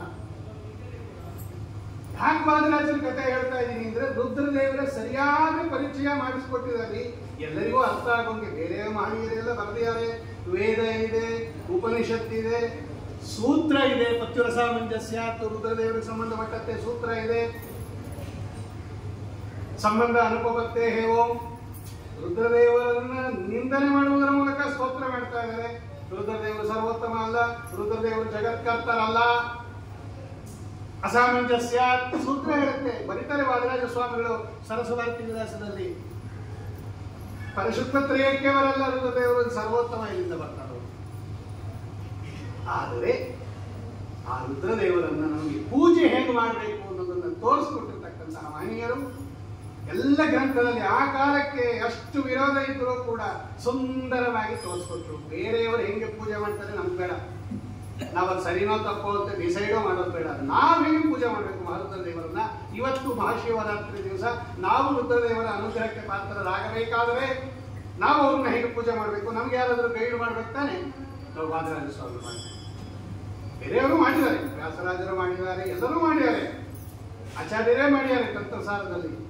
ಆದರೆ ವಾದರಾಜ ಸ್ವಾಮಿಗಳು ಇಷ್ಟು ರೀತಿ ನ್ಯಾಯ ಸಂಚಾರವನ್ನ ಮಾಡಿ ಲೌಕಿಕ ಉದಾಹರಣೆಯನ್ನ ಕೊಟ್ಟು ಹರಿಹರ ಕ್ಷೇತ್ರವನ್ನ ಎಲ್ಲ ಮಾಡಿದ್ರು. ಮೊನ್ನೆ ಭಗವಂತನ ಕ್ಷೇತ್ರವನ್ನಾದ್ರೂ ಒಂದಷ್ಟು ಬಿಟ್ಟಿದ್ದಾರೆ, ರುದ್ರದೇವರ ಕ್ಷೇತ್ರವನ್ನ ಸ್ಕಿಪ್ಪೇ ಮಾಡಿಲ್ಲ ಅವರು. ಮಧುಕೇಶ್ವರ ಬನವಾಸಿ ಮಧುಕೇಶ್ವರ ಅದು ಉದ್ಭವಿಸಿದವರು. ಹರಸಾಯಕ ನಿರ್ದಗ್ಧ ಪುರಗಾಯಕ ದೂತರ ವೃದ್ಧಾಚಲ ಗೋಕರ್ಣ ಕಾಶಿ ರಾಮೇಶ್ವರ ಎಲ್ಲೂರು ವಿಶ್ವನಾಥ ಬಿದರಳ್ಳಿ ಸೋಮೇಶ್ವರ ಅರುಣಾಚಲೇಶ್ವರ ಯಾವ್ಯಾವ್ದಿದೆಯೋ ಎಲ್ಲ ವಂದನೆ ಮಾಡಿದ್ದಾರೆ ಮಹಾರುದ್ರದೇವರ ಕ್ಷೇತ್ರ. ದೊಡ್ಡ ದೊಡ್ಡ ನರಸಿಂಹ ಕ್ಷೇತ್ರಗಳು ಬಿಟ್ಬಿಟ್ಟಿದ್ದಾರೆ. ದೇವರಾಯನ ದುರ್ಗಾನೇ ಇಲ್ಲ, ಕರಿಗಿರಿ ಕ್ಷೇತ್ರ ಇಲ್ಲ, ತೊರವೆ ಕ್ಷೇತ್ರ ಇಲ್ಲ, ಶೂರ್ಪಾಲಿ ಕ್ಷೇತ್ರ ಇಲ್ಲ, ದೊಡ್ಡ ದೊಡ್ಡ ಪ್ರಸಿದ್ಧ ನರಸಿಂಹ ಕ್ಷೇತ್ರಗಳಿಲ್ಲ. ಬೇಡ ಅಂದ್ರು ವಾದರಾಜರು. ನಂಗೆ ಗೊತ್ತು ಯಾವ್ದು ವರ್ಣನೆ ಮಾಡಬೇಕು ಯಾವ್ದು ಮಾಡಬಾರ್ದು ಅಂತ. ಅಲ್ಲೇನ್ ಪ್ರಾಬ್ಲಮ್ ಇದ್ದಿದ್ದು, ವೈಷ್ಣವರೆಲ್ಲ ರುದ್ರದೇವರ ದ್ವೇಷಿಗಳು ತೀರ್ಮಾನ ಮಾಡ್ತಿದ್ರು ಆ ಕಾಲಕ್ಕೆ. ಯಾರು ವಿಷ್ಣು ಸರ್ವೋತ್ತಮ ಅಂತ ಹೇಳ್ತಾರಲ್ಲ ಇವರೆಲ್ಲ ರುದ್ರದೇವರ ದ್ವೇಷಿಗಳು. ವಾದರಾಜ ಹೇಳಿದ್ರು ನಾವೇ ನಿಜವಾಗ್ಲೂ ರುದ್ರದೇವರ ಭಕ್ತರು ಅಂದ್ರು. ನಾವೇ ನಿಜವಾದ ಭಕ್ತರು ನೋಡ್ರಿ, ಇಲ್ಲಿ ನಾನು ಸ್ತೋತ್ರ ಮಾಡ್ತೀನಿ. ಇಂತಹ ಧೀಮಂತ ವ್ಯಕ್ತಿಗಳು ಅವರು ಹೇಳದಂಗೆ ನಾವು ರುದ್ರದೇವರನ್ನು ಸ್ತೋತ್ರ ಮಾಡಿದ್ರೆ ಬಹಳ ಬೇಗ ಅನುಗ್ರಹ ಮಾಡ್ತಾರೆ. ಭಾಗವತದ ಆಚಾರ್ಯ ಹೇಳಿದ್ರು ಮೊನ್ನೆ ಇಲ್ಲ, ಭಾಗವತದಲ್ಲಿ ಮಹಾರುದ್ರದೇವರ ವರ್ಣನೆ ಎಲ್ಲೆಲ್ಲಿ ಬಂದಿದೆ. ಚತುರ್ಥ ಸ್ಕಂದದಲ್ಲಿ ದಕ್ಷ ಪ್ರಜಾಪತಿಯ ಧ್ವಂಸ ಇದೆ, ಮುಂದೆ ಪ್ರಚೇತಸರಿಗೆ ಉಪದೇಶ ಮಾಡೋ ಭಾಗ ಇದೆ. ಇಬ್ಬರು ಉಪನ್ಯಾಸ ಮಾಡಿದ್ದಾರೆ, ಅವರೊಂದು 2 ದಿವಸ ಅವ್ರು 2 ದಿವಸ. ಎಷ್ಟು ಸುಂದರವಾಗಿದೆ. ರುದ್ರದೇವರ ಅನುಗ್ರಹಕ್ಕೆ ಪಾತ್ರರಾದ ಪ್ರಚೇತಸರಿಗೆ ರುದ್ರದೇವರು ಮಾಡಿದ ಅನುಗ್ರಹ ಒಂದು ಕಡೆಯಾದರೆ, ರುದ್ರದೇವರನ್ನ ನಿಂದನೆ ಮಾಡಿದ ದಕ್ಷ ಪ್ರಜಾಪತಿಗೆ ಆದ ಗತಿ ಏನು? ಭಗವಂತ ಹೇಳ್ತಾನೆ, ನಾನು ಒಪ್ಪೋದಿಲ್ಲ. ನನ್ನನ್ನ ಪೂಜೆ ಮಾಡಿ ರುದ್ರದೇವರನ್ನ ನಿಂದನೆ ಮಾಡಿದರೆ ನಾನು ಒಪ್ಪೋದಿಲ್ಲ. ಯಾಕೆ?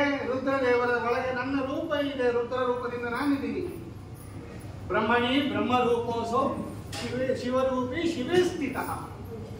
ರುದ್ರ ಭಗವಂತನ ರುದ್ರ ಅಂತ ಒಂದು ರೂಪ ಇದೆ, ಜಗತ್ತನ್ನ ಪ್ರಳಯ ಮಾಡ್ತಕ್ಕಂಥ ರೂಪ. ಅವರೇ ಹೇಳ್ತಾರೆ ಹರಿವಂಶದಲ್ಲಿ,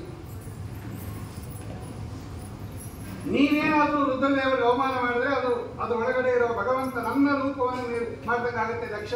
ಇಲ್ಲಿ ನೋಡಿದ್ರೆ ದೊಡ್ಡ ಯಜ್ಞ ಮಾಡ್ತಾ ಇದೆಯಾ, ಅಲ್ಲಿ ನೋಡಿದ್ರೆ ನನ್ನನ್ನು ನಿಂದನೆ ಮಾಡ್ತಾ ಇದೆಯಾ, ನಾನು ಒಪ್ಪೋದಿಲ್ಲ. ನಾವ 3 ರೂಪಗಳು ಒಂದೇ ಕೊಡ್ತಾನೆ, ಬ್ರಹ್ಮ ಶಿವ ಅಹಂಚ. ಅಂತಹ ಭಾಗವತದಲ್ಲಾಗಲಿ, ಸ್ತೋತ್ರದಲ್ಲಾಗಲಿ, ವೇದಗಳಲ್ಲಾಗಲಿ, ಉಪನಿಷತ್ತುಗಳಲ್ಲಾಗಲಿ ಬ್ರಹ್ಮದೇವರಿಗೆ ರುದ್ರದೇವರಿಗೆ ನಡೆದ ಸಂಭಾಷಣಾ ರೂಪ. ಅದಕ್ಕೇನು ಉಪನಿಷತ್ತಲ್ವ? ರುದ್ರದೇವರು ಕೇಳ್ತಾರೆ ಬ್ರಹ್ಮದೇವರನ್ನ, ಯಾರು ಜಗತ್ತಿಗೆ ನಿಯಾಮಕರು, ಯಾರಿಂದ ಪ್ರೇರಿತವಾಗಿ ಮನಸ್ಸು ಹೋಗ್ತಾ ಇದೆ, ಸ್ವಯಂ ಮನೋಮಿ ನಿಯಾಮಕರು ಕೇಳ್ತಾರೆ. ವೈಜಯಂತ ಅಂತಕ್ಕಂಥ ಸಭಾದಲ್ಲಿ ಆಸೀನರಾಗಿದ್ದಾಗ ಅಂತ ಆಚಾರ್ಯ ಭಾಷ್ಯ ಬರೀತಾರೆ ನೋಡಿ. ರುದ್ರದೇವರು ಬ್ರಹ್ಮದೇವರಿಂದ ಕೇಳಿ ತಿಳ್ಕೊಂಡು ಜಗತ್ತಿಗೆ ತತ್ವವನ್ನು ಉಪದೇಶ ಮಾಡಿರ್ತಕ್ಕಂತಹ ಸುಂದರ ಸುಂದರ ಸುಂದರವಾದ ವಾಮದೇವ ಅಂತ ಕರೆಸ್ಕೊಳ್ತಕ್ಕಂತಹ ನಮ್ಮೆಲ್ಲರ ಮನಸ್ಸನ್ನು ಭಗವಂತನ ಕಡೆಗೆ ಕರೆದೊಯ್ಯುವ, ಸ್ಥಾಪನೆ ಮಾಡುವ ಮಹಾರುದ್ರ ದೇವರ ಆರಾಧನೆಯ ಮಾಡುವ ದಿವಸ ಮಹಾಶಿವರಾತ್ರಿ.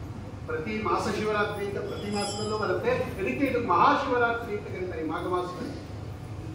ರುದ್ರದೇವರ ಅನುಗ್ರಹ ಸದಾ ಇರಬೇಕು, ಎಲ್ಲರಿಗೂ ಇರಬೇಕು. ಯಾರು ಭಗವಂತನ ಅನುಗ್ರಹಕ್ಕೆ ಪಾತ್ರರಾಗಬೇಕು ಅಂತ ಯಾರ್ಯಾರಿದ್ದಾರೆ, ಮೊದಲು ರುದ್ರದೇವರ ಪಾದ ಇರಬೇಕು. ಹಿಂದೆ ಇದ್ರೆ ಮನಸ್ಸು ಹೋಗೋದಿಲ್ಲ ಭಗವಂತನ ಕಡೆ. ಅಂತಹ ಮಹಾರುದ್ರದೇವರ ಆರಾಧನಾ ದಿವಸ. ಅದರ ಜೊತೆಗೆ ಒಂದೇ ಒಂದು ವಿಷ್ಣು ತೀರ್ಥರ ಆರಾಧನೆ. 1-2 ನಿಮಿಷ ಹೇಳ್ಬಿಟ್ಟು ಅವರಿಗೆ ಅವಕಾಶ ಮಾಡ್ತಾರೆ. ನೆನ್ನೆ ಮೊನ್ನೆ ಎಲ್ಲ ಹೇಳಿದ್ದಾರೆ ಸಾಕಷ್ಟು ಅವರು. ಅದು ಆರಾಧನಾ ದಿವಸ, ಹಬ್ಬದ ದಿವಸ. ಅವರು ಕೂಡ ಮನೋವಿಶುದ್ಧಿ ಚರಿತಾನುವಾದ ಅಂತ ರುದ್ರದೇವರ ವಿಷ್ಣು ತೀರ್ಥರ ಮಹಿಮೆಯನ್ನು ಕೊಂಡಾಡಿ ವಾಕ್ ಶುದ್ಧಿಯನ್ನು ಮಾಡಿ ನಮಗೂ ಕೂಡ ಜ್ಞಾನವನ್ನು ಕೊಡಲಿ ಅಂತ ಅವ್ರಿಗೂ ಕೂಡ ಅವಕಾಶ ಉಂಟು. ವಿಷ್ಣು ತೀರ್ಥ, ನಿಮಗೆಲ್ಲ ವಿಷ್ಣು ತೀರ್ಥರ ಕಥೆ ಗೊತ್ತು. ನಾ ಕಥೆ ಹೇಳಲ್ಲ, ಕಥೆ ಅವತ್ತಿಂದ ಕೇಳ್ಕೊಂಡೇ ಬಂದಿದ್ದೀವಿ. ನಾವು ಎಷ್ಟೋ ಸಲ ವಿಷ್ಣು ತೀರ್ಥರ ಆರಾಧನೆ ಮಾಡಿದ್ದೀವಿ. 50 ವರ್ಷದಲ್ಲಿ 50 ವರ್ಷ ಮಾಡಿದ್ದೀವಿ. ಅದೇ ಕಥೆ, ಅದೇ ಮಂಚ ಬಾರದು, ಮಂಡನೆ ಬಾರದು, ಕಂಚು ಗನ್ನಡಿ ಬಾರದು. ಅವರು ಒಂದಿನ ಕೂತಿದ್ರು, ಮಂಚದ ಮೇಲೆ ಕೂತಿದ್ರು, ದಾಸ ಹಾಡು ಹೇಳ್ಕೊಂಡ್ಬಂದ್ರು, ಮಂಚ ಬಾರದು ಮಡದಿ ಬಾರದು ಅಂತ. ವೈರಾಗ್ಯ ಬಂತು, ಹೊರಟೋಯ್ತು. ಈ ಹಾಡು ಒಂದು 1000 ಸಲ ನಾವು ಹೇಳಿದ್ವಿ, ವಚನೆನೂ ಮಾಡಿದ್ದೀವಿ, ನಮ್ಗೆ ಯಾಕೆ ಬಂದಿಲ್ಲ? ಅಲ್ಲೇ ಇರೋದು ಮಹತ್ವ. ದೊಡ್ಡವರ ಚರಿತ್ರೆ ಎಲ್ಲಿರುತ್ತೆ ಅಂದ್ರೆ ಎಲ್ಲಿರುತ್ತೆ ಟರ್ನಿಂಗ್ ಪಾಯಿಂಟ್ ಅಂತ ಅದನ್ನು ಹಿಡಿಬೇಕು ಯಾವತ್ತೂ ಕೂಡ. ಆರಾಧನಾ ದಿವಸ ಮುಖ್ಯವಾಗಿ ನಾವು ಮಾಡಬೇಕಾಗಿರೋದು ಏನು ಅಂದ್ರೆ, ಯಾರ ಆರಾಧನೆಯನ್ನು ನಾವು ಮಾಡ್ತಾ ಇದೀವಲ್ಲ ಅವರಲ್ಲಿ ಏನು ದೊಡ್ಡ ದೊಡ್ಡ ಗುಣಗಳಿದೆಯಲ್ಲ, ಆ ಗುಣಗಳಲ್ಲಿ ಕಿಂಚಿತ್ತಾದ್ರೂ ನಮಗೆ ಕೊಡ್ರಿ ಅಂತ ಅವ್ರನ್ನ ಪ್ರಾರ್ಥನೆ ಮಾಡಬೇಕು. ಅವರಷ್ಟು ದೊಡ್ಡ ವೈರಾಗ್ಯ ಬರದೇ ಇದ್ರು ಕೂಡ ಕಿಂಚಿತ್ತಾದ್ರೂ ನಮ್ಗೆ ಬರ್ಬೋದಲ್ವ. ಅದು ಹೆಂಗ್ ಹೊರಟು ಬಿಟ್ರು ಅವರು. ಮಂಚಬಾರದು, ಮಡದಿ ಬಾರದು, ಕಂಚು ಕನ್ನಡಿ ಬಾರದು, ಸಂಚಿತಾರ್ಥದ ದ್ರವ್ಯ ಬಾರದು, ಮುಂಚೆ ಮಾಡಿರೋ ಧರ್ಮವ ಗೋವಿಂದ ಹರಿ ಗೋವಿಂದ ಹರಿ ಗೋವಿಂದ ಹರಿ ಗೋವಿಂದ ಅಂತ ದಾಸರಾಯರು ಹೇಳಿದ್ರೆ ಇವ್ರು ಯಾಕೆ ಮನೆಯಿಂದ ಬಿಟ್ಟು ಹೊಟ್ಟೋಗ್ಬೇಕು? ಅದೇ ಆಚಾರ್ಯ, ಅದೇ ಕ್ಷೇತ್ರದವರು, ಮಾಧವ ಕೋಮಾನಾಚಾರ್ಯರು, ವಿಷ್ಣು ತೀರ್ಥಿರೋ ಜಾಗ ಅದು. ಯಾಕೆ ಹೋಗ್ಬೇಕಾಯ್ತು? ಹೆಂಗಲ್ಲಿ ಕಾರ್ಯಕಾರಣ ಭಾಗ ಬಂತು ಹೇಳ್ರಿ. ಅದು ಹೆಂಗೆ ಆ ಒಂದು ದೇವರ ನಾಮ ಇವರ ವೈರಾಗ್ಯಕ್ಕೆ ಕಾರಣ ಆಯಿತು? ಯಾರು ಮಾಡಿದ್ದು ಅದನ್ನ? ಇಷ್ಟು ದಿವಸನೂ ಕೇಳಿಲ್ವಾ ಅವರು? ಇವತ್ತೇ ಫಸ್ಟ್ ಕೇಳ್ತಾ ಇರೋದು. ಭಾಗವತಾದಿ ಉನ್ನತ ಗ್ರಂಥಗಳಿಗೆ ವ್ಯಾಖ್ಯಾನ ಮಾಡತಕ್ಕಂತಹ ಸಾರೋದ್ಧಾರಕರ್ತರಾಗಿರ್ತಕ್ಕಂಥ ವಿಷ್ಣು ತೀರ್ಥರಿಗೆ ಭಾಗವತ ಅಧ್ಯಯನ ಮಾಡಿರಲಿಲ್ವೇನು? ರುದ್ರದೇವರ ಕಥೆ ಗೊತ್ತಿರಲಿಲ್ವೇನು? ವೈರಾಗ್ಯದ ವಿಷಯ ಗೊತ್ತಿರಲಿಲ್ವೇನು? ಆದ್ರೂ ಯಾಕೆ ಹೋಗ್ಲಿಲ್ಲ ಅವರು? ಇದನ್ನ ಯಾಕೆ ಇದು ನಿಮಿತ್ತ ಮಾಡಿಕೊಂಡ್ರು ಅವರು? ಅಲ್ಲೇ ಇರೋದು ಟರ್ನಿಂಗ್ ಪಾಯಿಂಟ್. ಯಾವ ವ್ಯಕ್ತಿಗೆ ಎಲಿಜಿಬಿಲಿಟಿ ಇರುತ್ತೆ ಅಂತಹ ಸಂದರ್ಭದಲ್ಲಿ ಒಂದು ಘಟನೆ ಅದಕ್ಕೆ ನಿಮಿತ್ತ ಆಗತ್ತೆ ಅಷ್ಟೇ. ಅದು ಯಾಕೆ ಅವ್ರ ಮೇಲೆ ಇಂಪ್ಲಿಮೆಂಟ್ ಆಗೋಯ್ತು ಆ ಒಂದು ದೇವನಾಮ? ಅದು ಹೆಂಗ್ ಹೊರಟುಬಿಟ್ರು ಇಡೀ ಮನೆಯನ್ನ ಬಿಟ್ಟು ಅವರು?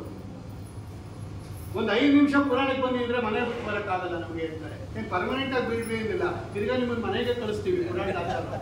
ನೀನ್ ಇಲ್ಲೇ ಬಂದ್ಬಿಡಿ ಯಾರು ಹೇಳಿಲ್ಲ, ಅಥವಾ ವಾನಪ್ರಸ್ಥಾಶ್ರಮಕ್ಕೆ ಹೋಗಿಲ್ಲ, 1 ಗಂಟೆ ಪುರಾಣಕ್ಕೆ ಬಂದ್ರಿ ಅಂದ್ರೆ ಮನೆ ಬಿಟ್ಟು ಬರಕ್ಕಾಗಲ್ಲ. ಒಂದು ಹಾಡು ಕೇಳಿ ಮನೆ ಬಿಟ್ಟು ಹೋದವರು ತಿರ್ಗಾ ಮನೆಗೆ ಬರಲೇ ಇಲ್ಲ. ಅವರು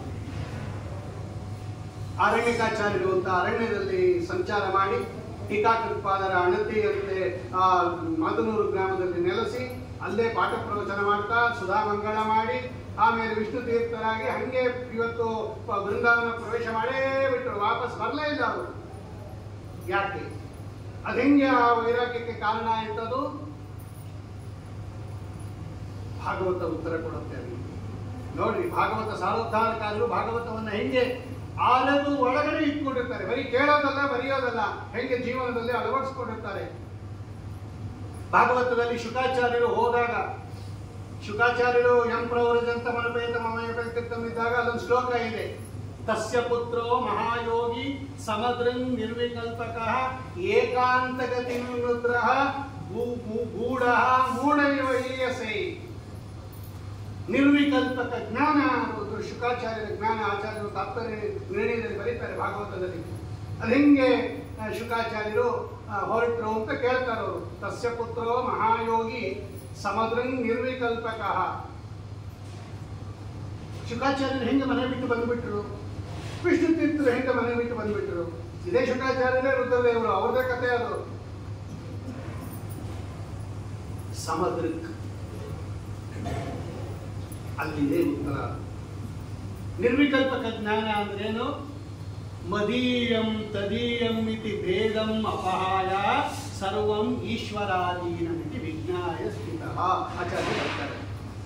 ಇದಿರ್ಬೇಕು.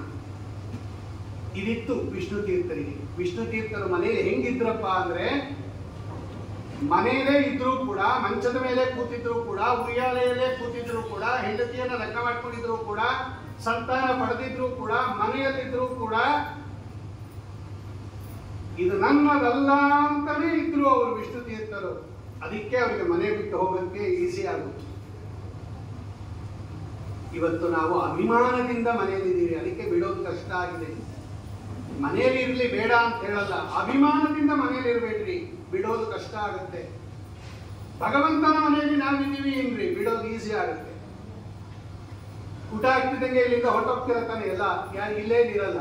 ಅಯ್ಯೋ ಈಗ ಬಿಟ್ಟು ಹೋಗ್ಬೇಕಾ ಅಂತ ಯಾರನ್ನು ಅಳ್ತಾರ? ಸದ್ಯಕ್ಕೆ ಎಷ್ಟು ಬೇಕು ಕಲಿಸಿದ್ರು ಅಷ್ಟು ಬೇಕು ಅಂತ ಹೊರಟೋಗ್ತೀರ. ಏನು ಅಳ್ತಾ ಹೋಗ್ತೀರಾ? ಇಲ್ಲಿಂದ ಹೋಗುವಾಗ ಮಠ ಬಿಟ್ಟು ಹೋಗ್ತಿರಲ್ಲ, ಅಳ್ತಾ ಹೋಗ್ತೀರಾ? ಇಲ್ಲ. ಯಾಕೆ? ನಮ್ದಲ್ಲ. ಅದೇ ಮನೆ ಬಿಟ್ಟು ಬರುವಾಗ ಇಲ್ಲಿಗೆ ಬರಬೇಕಲ್ಲ ಅಂತ ಬರ್ತೀರಾ, ಅಲ್ಲಿ ಏನಾಗಿದೆಯೋ ಅಂತ ಯೋಚನೆ, ಅದು ಏನಾಗಿದೆಯೋ ಅದಿಲ್ಲ ಏನಾಗಿದೆಯೋ, ಬೀಗ ಹಾಕೊಂಬಂದಿನೋ ಇಲ್ವೋ, ಕಸದವ್ರು ಬಂದು ಹೊಟ್ಟೋಗಿದಾನೋ ಇವನೋ ಯೋಚನೆ, ಹಾಲಿನವ್ರು ಬಂದಿದ್ರು ಏನೋ, ಪೇಪರ್ ಬಂದಿದ್ರು ಏನೋ, ಎಲ್ಲಿ ಹಾಕ್ಬಿಟ್ರೋ ಏನೋ, ಬೇಕಾದ್ರೂ ಯಾರು ಹಾಕ್ತಾರೋ ಏನೋ, ಆಧಾರ್ ಕಾರ್ಡ್ ಬರಬೇಕು ಅಂತಿತ್ತು ಅದನ್ನು ಕೊಟ್ಬಿಟ್ಟು ಇಲ್ಲಿ ಕೂತ್ಕೊಂಡು ಯಾಕೆ ಇಷ್ಟೊಂದು ಅಟ್ಯಾಚ್ಮೆಂಟು? ಇಷ್ಟೇ ಕೀ ಪಾಯಿಂಟ್ ಅದು.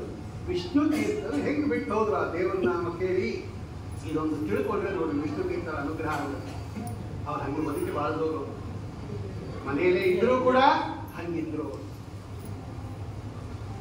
ಅದಕ್ಕೆ ನೋಡಿ ಭಗವಂತ ಕಾರ್ಯಕಾರಣ ಸಂಯೋಜನೆ ಮಾಡಿಬಿಟ್ಟ. ಸಾಕು, ನಿಮಗೆ ಪರಿಪಕ್ವತಾ ಬಂದಿದೆ, ವೈರಾಗ್ಯದಲ್ಲಿ ಪರಿಪಕ್ವತಾ ಬಂದಿದೆ ಅಂತ ಹೇಳಿ ಪರೀಕ್ಷಿತ್ ರಾಜರಿಗೆ ಹೇಗೆ ವೈರಾಗ್ಯ ಪರಿಪಕ್ವತಾ ಬಂದಾಗ ಶುಕಾಚಾರ್ಯರು ಬಂದ್ರು, ವಿಷ್ಣುತೀರ್ಥರಿಗೆ ಪರಿಪಕ್ವತಾ ಬಂದಾಗ ದಾಸರ ದೇವನಾಮವನ್ನು ನಿಮಿತ್ತ ಮಾಡಿಸ್ಬಿಟ್ಟ ಭಗವಂತ. ಒಳಗಡೆಯಿಂದ ಪ್ರೇರಣೆ ಮಾಡಿದ, ಹೊರಟೇ ಬಿಟ್ಟರು ಸೀತ.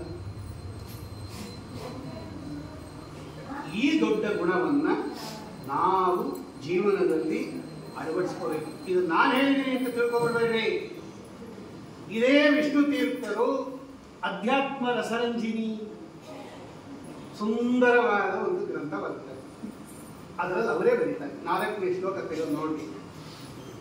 ಮನಸ್ಸು ಯಾರಿಂದ ಪ್ರೇರಿತವಾಗಿ ತನ್ನ ಕೆಲಸವನ್ನ ಮಾಡುತ್ತೆ ಅವರೇ ಬರೀತಾರೆ. ಇಷ್ಟೊತ್ತು ಹೇಳಿದ್ರೆ ಅವರೇ ಬರೆದಿರೋದೆ. ಆದ್ದರಿಂದ ಪ್ರತಿಯೊಬ್ಬ ಜ್ಞಾನಿಗಳ ಒಂದೊಂದು ಜೀವನ ಘಟ್ಟದಲ್ಲಿ ನಡೆಯತಕ್ಕಂಥ ಟರ್ನಿಂಗ್ ಪಾಯಿಂಟ್ ಏನಿದೆ ಅದನ್ನ ಇಟ್ಕೊಂಡು ಅತ್ಯದ್ಭುತವಾದ ರೀತಿಯಲ್ಲಿ ಬದುಕಿ ಬಾಳಿರುವ ವೈರಾಗ್ಯದ ಪರಾಕಾಷ್ಠತೆ ಅವರು ವಿಷ್ಣುತೀರ್ಥರು. ಅವರ ಜೀವನ, ಸಾಧನ, ಬೋಧನ ಪ್ರತಿಯೊಬ್ಬ ಆರಾಧ್ಯ ಗುರುಗಳಲ್ಲಿ ಇಷ್ಟಿರಬೇಕು. ಅವ್ರು ಹೆಂಗೆ ಜೀವನ ಮಾಡಿದ್ರು, ಅವ್ರು ಏನು ಸಾಧನೆ ಮಾಡಿದ್ರು, ಅವ್ರು ನಮ್ಗೆ ಏನು ಬೋಧನೆ ಮಾಡಿದ್ರು, ಇದೇ ಆರಾಧನೆ ಅಂದರೆ. ಶುದ್ಧ ವೈಷ್ಣವ ದಂಪತಿಗಳಲ್ಲಿ ಉತ್ಪನ್ನರಾದವರು ವಿಷ್ಣುತೀರ್ಥರು. ಬಾಳಾಚಾರ್ಯರು, ಶ್ರೀಮತಿ ಭಾಗೀರಥಿ ಬಾಯಿ ಪರಮ ಸಾತ್ವಿಕರು. ಅದು ಅವರು ಉತ್ಪತ್ತಿಯಾಗಿದ್ದ ಹೆಂಗೆ ಟೀಕಾಕೃತ್ಪಾದರ ಸೇವೆಯನ್ನ ಮಾಡಿ ಉತ್ಪತ್ತಿ ಅವತಾರ ಮಾಡಿದವರು. ಅದಕ್ಕೆ ಅವರಿಗೆ ಜಯತೀರ್ಥ ಅಂತಾನೆ ಹೆಸರು ಪೂರ್ವಾಶ್ರಮದಲ್ಲಿ ವಿಷ್ಣುತೀರ್ಥರಿಗೆ. ದೊಡ್ಡವರ ಅನುಗ್ರಹದಿಂದ ಉತ್ಪನ್ನರಾದವರು, ದೊಡ್ಡ ಸಾತ್ವಿಕ ನ್ಯಾಯಸುಧಾದಲ್ಲಿ ಟೀಕಾರಾಯರು ಒಂದು ಕಡೆ ಬರೀತಾರೆ, ಹೇಗೆ ಉಭಯ ಕುಲ ಶುದ್ಧಿ ಇರಬೇಕು ಒಬ್ಬ ಮನುಷ್ಯನಿಗೆ ಸಾಧನೆ ಆಗಬೇಕಾದ್ರೆ ಅಂತ. ಅವ್ರು ನೋಡಿ ಹೆಂಗಿತ್ತು ಜೀವನ, ಹೆಂಗಿತ್ತು. ಸಕಾಲಕ್ಕೆ ಉಪನಯನ, ಐಜಿ ಆಚಾರ್ಯರಲ್ಲಿ ಅಧ್ಯಯನ, ಆಮೇಲೆ ಉತ್ಕೃಷ್ಟವಾಗಿರ್ತಕ್ಕಂತಹ ಅರಣ್ಯ ಸಂಚಾರ, ಗ್ರಂಥ ರಚನ, ಏನು ಬದುಕಿ ಬಾಳದವ್ರೆ ಅವರು. ಉದ್ಗ್ರಂಥಗಳ ಅಧ್ಯಯನ, ಮಲಾಪಹಾರಿ ನದಿ ಪರಮ ಪವಿತ್ರ, ಹೆಸರೇ ಮಲಾಪಹಾರಿ, ಪಾಪವನ್ನು ಪರಿಹಾರ ಮಾಡುವ ನದಿ. ಆ ನದಿಯ ಪ್ರಾಂತ ಮುನವಳ್ಳಿ ಗ್ರಾಮದಲ್ಲಿ ಉತ್ಪತ್ತಿ, ಜನನ. ಆಮೇಲೆ ಅವರು ಆಶ್ರಮ ಸ್ಥಾಪಿಸಿರ್ತಕ್ಕಂಥದ್ದು ಕುಶಾ ನದಿ ತೀರ ಮಾಧೂರು ಕ್ಷೇತ್ರ, ಪರಮ ಪವಿತ್ರವಾದ ತಾಣ ಅದು.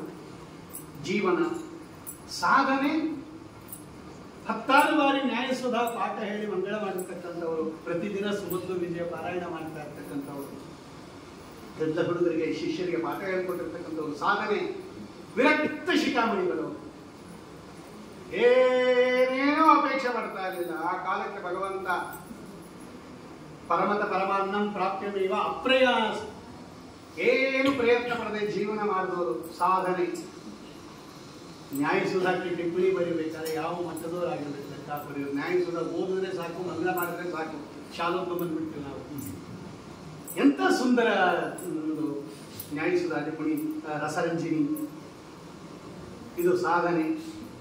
ಬೋಧನೆ, ಆಜ್ಞಾಪತ್ರ ಅಂತಲೇ ಹೇಗೆ ಬದುಕು ಬಾಳಬೇಕು. ಅದರ ಮೇಲೆ ಷೋಡಶಿ, ಚತುರ್ದಶಿ, ಸುಧಾ ಟಿಪ್ಪಣಿ, ಭಾಗವತ ಸಾರೋದ್ಧಾರ, ವಿಲಕ್ಷಣವಾದ ವ್ಯಾಖ್ಯಾನ ಅದು ವಿಷ್ಣುತೀರ್ಥರು. ಆ ಥರ ಯಾರು ಬರೆದಿಲ್ಲ. ಎಲ್ಲ ಶ್ಲೋಕಗಳನ್ನ ಹಿಂದೂ ಮುಂದೂ ಮಾಡಿಬಿಟ್ಟಿದ್ದಾರೆ ಅವರು. ಅವ್ರ ಮೊದಲನೇ ಶ್ಲೋಕ ನಮಃ ಪರಸ್ಮೈ ಪುರುಷಾಯ ಭೂಯಸೆ ಸದುದ್ಭವ ಸ್ಥಾನ ನಿರೋಧ. ಮೊದಲನೇ ಶ್ಲೋಕ ಯಾವ್ದು? ಜನ್ಮಾದ್ಯಸಯತ. ಇವ್ರ ಗ್ರಂಥದಲ್ಲಿ ಮೊದಲನೇ ಶ್ಲೋಕ ನಮಃ ಪರಸ್ಮೈ ಪುರುಷಾಯ ಭೂಯಸೆ. ನಮಗೆ ಹೆಂಗೆ ಬೇಕೋ ಹಂಗೆ ಮಾಡ್ಕೊಟ್ಟಿರೋ ವ್ಯಾಖ್ಯಾನ ಅದು, ನೀಡ್ ಬೇಸ್ ವ್ಯಾಖ್ಯಾನ ಅದು. ಯಾಕೆ ಅವ್ರು ಕೊಟ್ಟಿರೋ ಹೆಡಿಂಗ್ ಏನು? ಭಾಗವತ ಆಗತಿ ಪ್ರಕರಣ. ಇಡೀ ಭಾಗವತವನ್ನು 30 ಪ್ರಕರಣಗಳಾಗಿ ವಿಂಗಡಿಸಿ ಅದಕ್ಕೆ ಸಂಬಂಧಪಟ್ಟ ಭಾಗವತ ಶ್ಲೋಕವನ್ನು ತಗೊಂಡು ಭಾಗವತ ಆಗತಿ ಪ್ರಕರಣ, ರಾಜವಿರಾಗ ಪ್ರಕರಣ, ಶುಕಾಗಮನ ಪ್ರಕರಣ, ಮಹನ್ನಿಂದಾವರ್ಜನ ಪ್ರಕರಣ, ಆತ್ಮಪ್ರಶಂಸಾವರ್ಜನ ಪ್ರಕರಣ, ಭಕ್ತಿ ಪ್ರಕರಣ, ಬಿಂಬಾಪರೋಕ್ಷ ಪ್ರಕರಣ, ದೇಹ ಪ್ರಶಂಸ, ದೇಶ ಪ್ರಶಂಸ, ಆತ್ಮ ಪ್ರಶಂಸ. ಏನ್ ಸುಂದರವಾದ ಶ್ಲೋಕಗಳು! ಎಲ್ಲೆಲ್ಲಿದೆ ಈ ಶ್ಲೋಕ? ಭಾಗವತದಲ್ಲಿ ಹುಡುಕೋ ತಾಪತ್ರಯನೇ ಇಲ್ಲ. ವೈರಾಗ್ಯ ಪ್ರಕರಣ 44 ಶ್ಲೋಕ ತೆಕ್ಕೊಟ್ಟಿದ್ದಾರೆ ಈ ಮೊದಲನೇ ಸ್ಕಂದದಿಂದ ಹಿಡಿದು 12ನೇ ಸ್ಕಂದ ತನಕ. ಈ ತರ ಬೋಧನೆ, ಅವರ ಜೀವನ, ಅವರ ಸಾಧನೆ, ಅವರ ಬೋಧನೆ ಎಲ್ಲ ಆದರ್ಶಮಯ. ಅಂತಹ ಶ್ರೇಷ್ಠವಾದ ಅವರ ಹೆಸರು ಹೇಳಿದ್ರೆ ಸಾಕ್ರಿ ವೈರಾಗ್ಯ ಬಂದ್ಬಿಡುತ್ತೆ. ಅಂತಹ ಮಹಾ ವೈರಾಗ್ಯ ಶಿಖಾಮಣಿಗಳು ಇಬ್ಬರು ಇವತ್ತ ಯಾವ ಹಬ್ಬವನ್ನ ಮಾಡ್ತಾ ಇದೆಯೋ ಅಂತಹ ಮಹರುದ್ರ ದೇವರು ವೈರಾಗ್ಯ ಭಾಗ್ಯಂ ವಿತರ ಹರ ಗೌರಿ ಮನೋಹರ. ವಾದರಾಜರು ಕೇಳ್ತಾರೆ, ಹರಿಹರ ಕ್ಷೇತ್ರಕ್ಕೆ ಹೋದಾಗ ಏನ್ ಕೇಳ್ಕೋಬೇಕು ರುದ್ರದೇವರನ್ನ ಅಂತಾನೆ ಗೊತ್ತಿಲ್ಲ ನಮ್ಗೆ. ಫಸ್ಟ್ ವಾದರಾಜರು ಹೇಳ್ತಾರೆ ವೈರಾಗ್ಯ ಭಾಗ್ಯಂ ವಿತರ ಹರ ಗೌರಿ ಮನೋಹರ. ಅದು ಹರಿಹರ ಒಂದೇ ಪ್ರತಿಮೆಯಲ್ಲಿದೆ. ಅದು ಹರೇ ಭವಹರೇ ತೇಂದ್ರೋ ಭಕ್ತಿ ಮುಕ್ತಿ ಪ್ರದಾರ್ಥಮೇ ವೈರಾಗ್ಯ ಭಾಗ್ಯಂ ವಿತರ ಹರ ಗೌರಿ ಮನೋಹರ. ವೈರಾಗ್ಯ ಭಾಗ್ಯಂ ವಿತರ, ಒಳ್ಳೆ ವೈರಾಗ್ಯವನ್ನ ಕೊಡು ಅಂತ ಕೇಳ್ತಾರೆ ಮಹರುದ್ರ ದೇವರನ್ನ ವಾದರಾಜರು. ನಾವು ಅದನ್ನೇ ಕೇಳ್ತೀವಿ, ಸ್ವಾಮಿ ವೈರಾಗ್ಯ ಕೊಡ್ರಿ, ವಿಷಯ ಪದಾರ್ಥಗಳ ಅಭಿಲಾಷೆಯನ್ನ ಬಿಡಿಸಿ, ಮನಸ್ಸಿನ ಚಾಪಲ್ಯವನ್ನ ಬಿಡಿಸಿ, ನಿನ್ನ ಪದಾರವಿಂದಗಳಲ್ಲಿ ವೈರಾಗ್ಯ, ಭಗವಂತನ ಪದಾರವಿಂದಗಳಲ್ಲಿ ಭಕ್ತಿಯನ್ನು ಕೊಡ್ರಿ ಅಂತ ಕೇಳ್ತಾ ಅಂತಹ ರುದ್ರದೇವರನ್ನ ಈಗೊಂದು 6 ತಿಂಗಳ ಹಿಂದೆ ವ್ಯಾಸರಾಜ ಮಠಾಧೀಶರಾಗಿರ್ತಕ್ಕಂತಹ ಪರಮ ಪೂಜ್ಯ ಅಧುನಾ ಪೀಠಾಧಿಪತಿಗಳಾಗಿರ್ತಕ್ಕಂತಹ ಪರಮ ಪೂಜ್ಯ ಶ್ರೀ ಶ್ರೀ ವಿದ್ಯಾ ಶ್ರೀಶತೀರ್ಥ ಶ್ರೀಪಾದಂಗಳವರು ನಮ್ಮ ಮಠದಲ್ಲಿ ಮಹರುದ್ರ ದೇವರನ್ನ ಸ್ಥಾಪಿಸಿ ವಿದ್ಯುಕ್ತವಾಗಿ ಅದನ್ನು ಆವಾಹನ ಆಚಾರ್ಯರು ಬಂದಿದ್ರು. ಆ ಕಾಲಕ್ಕೆ ಅವರೇ ಅವರ ಉಪಸ್ಥಿತಿ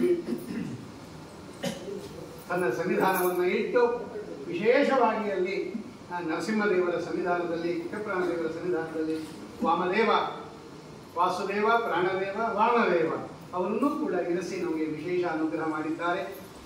ಅಂತಹ ಮಹಾರುದ್ರ ದೇವರಿಗೆ ಇವತ್ತು ನಮಗೆ ಬೇಕು ಅಂತ ನಾವು ರಜತ ಕವಚ ಹಾಕಿದ್ರು, ಅವರಿಗೆ ಬೇಡ.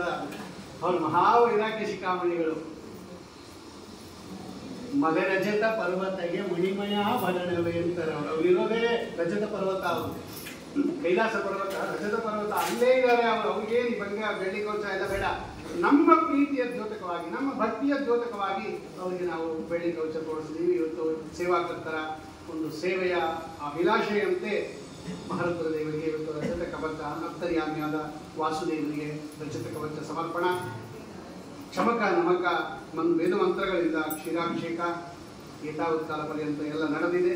ಅದರ ಜೊತೆಯಲ್ಲಿ ಅದೇ ರುದ್ರದೇವರ ವಿಶೇಷ ಅನುಗ್ರಹಕ್ಕೆ ಪಾತ್ರರಾಗಿರ್ತಕ್ಕಂತಹ ಅವರ ಅವತಾರವೇನೋ ಅಂತ ಪ್ರಸಿದ್ಧವಾಗಿರ್ತಕ್ಕಂತಹ ವಿಷ್ಣು ತೀರ್ಥರು ವೈರಾಗ್ಯ ಶಿಖಾಮಣಿಗಳು. ನೋಡಿ ಹೆಂಗಿದ್ರು ಅವರು ಅನ್ನೋದನ್ನು ಕೇಳಿದ್ವಿ. ಇಬ್ಬರು ಇವತ್ತಿನ ಆರಾಧ್ಯ ಗುರುಗಳು ವೈರಾಗ್ಯ ಶಿಖಾಮಣಿಗಳು.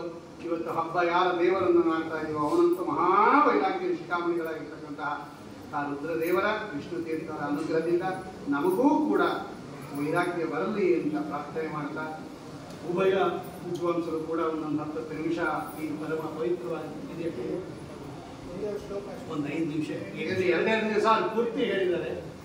ಈ ಪರಮ ಪವಿತ್ರವಾಗಿರ್ತಕ್ಕಂತಹ ಈ ದಿವಸದಲ್ಲಿ, ಯಾಕೆಂದ್ರೆ ಅವರೇ ಅಲಂಕಾರಕ್ಕೆ ಸ್ನಾನಕ್ಕೆ ಹೋಗ್ಬೇಕು, ಅವ್ರಿಗೆ ಲೇಟ್ ಆಗುತ್ತೆ.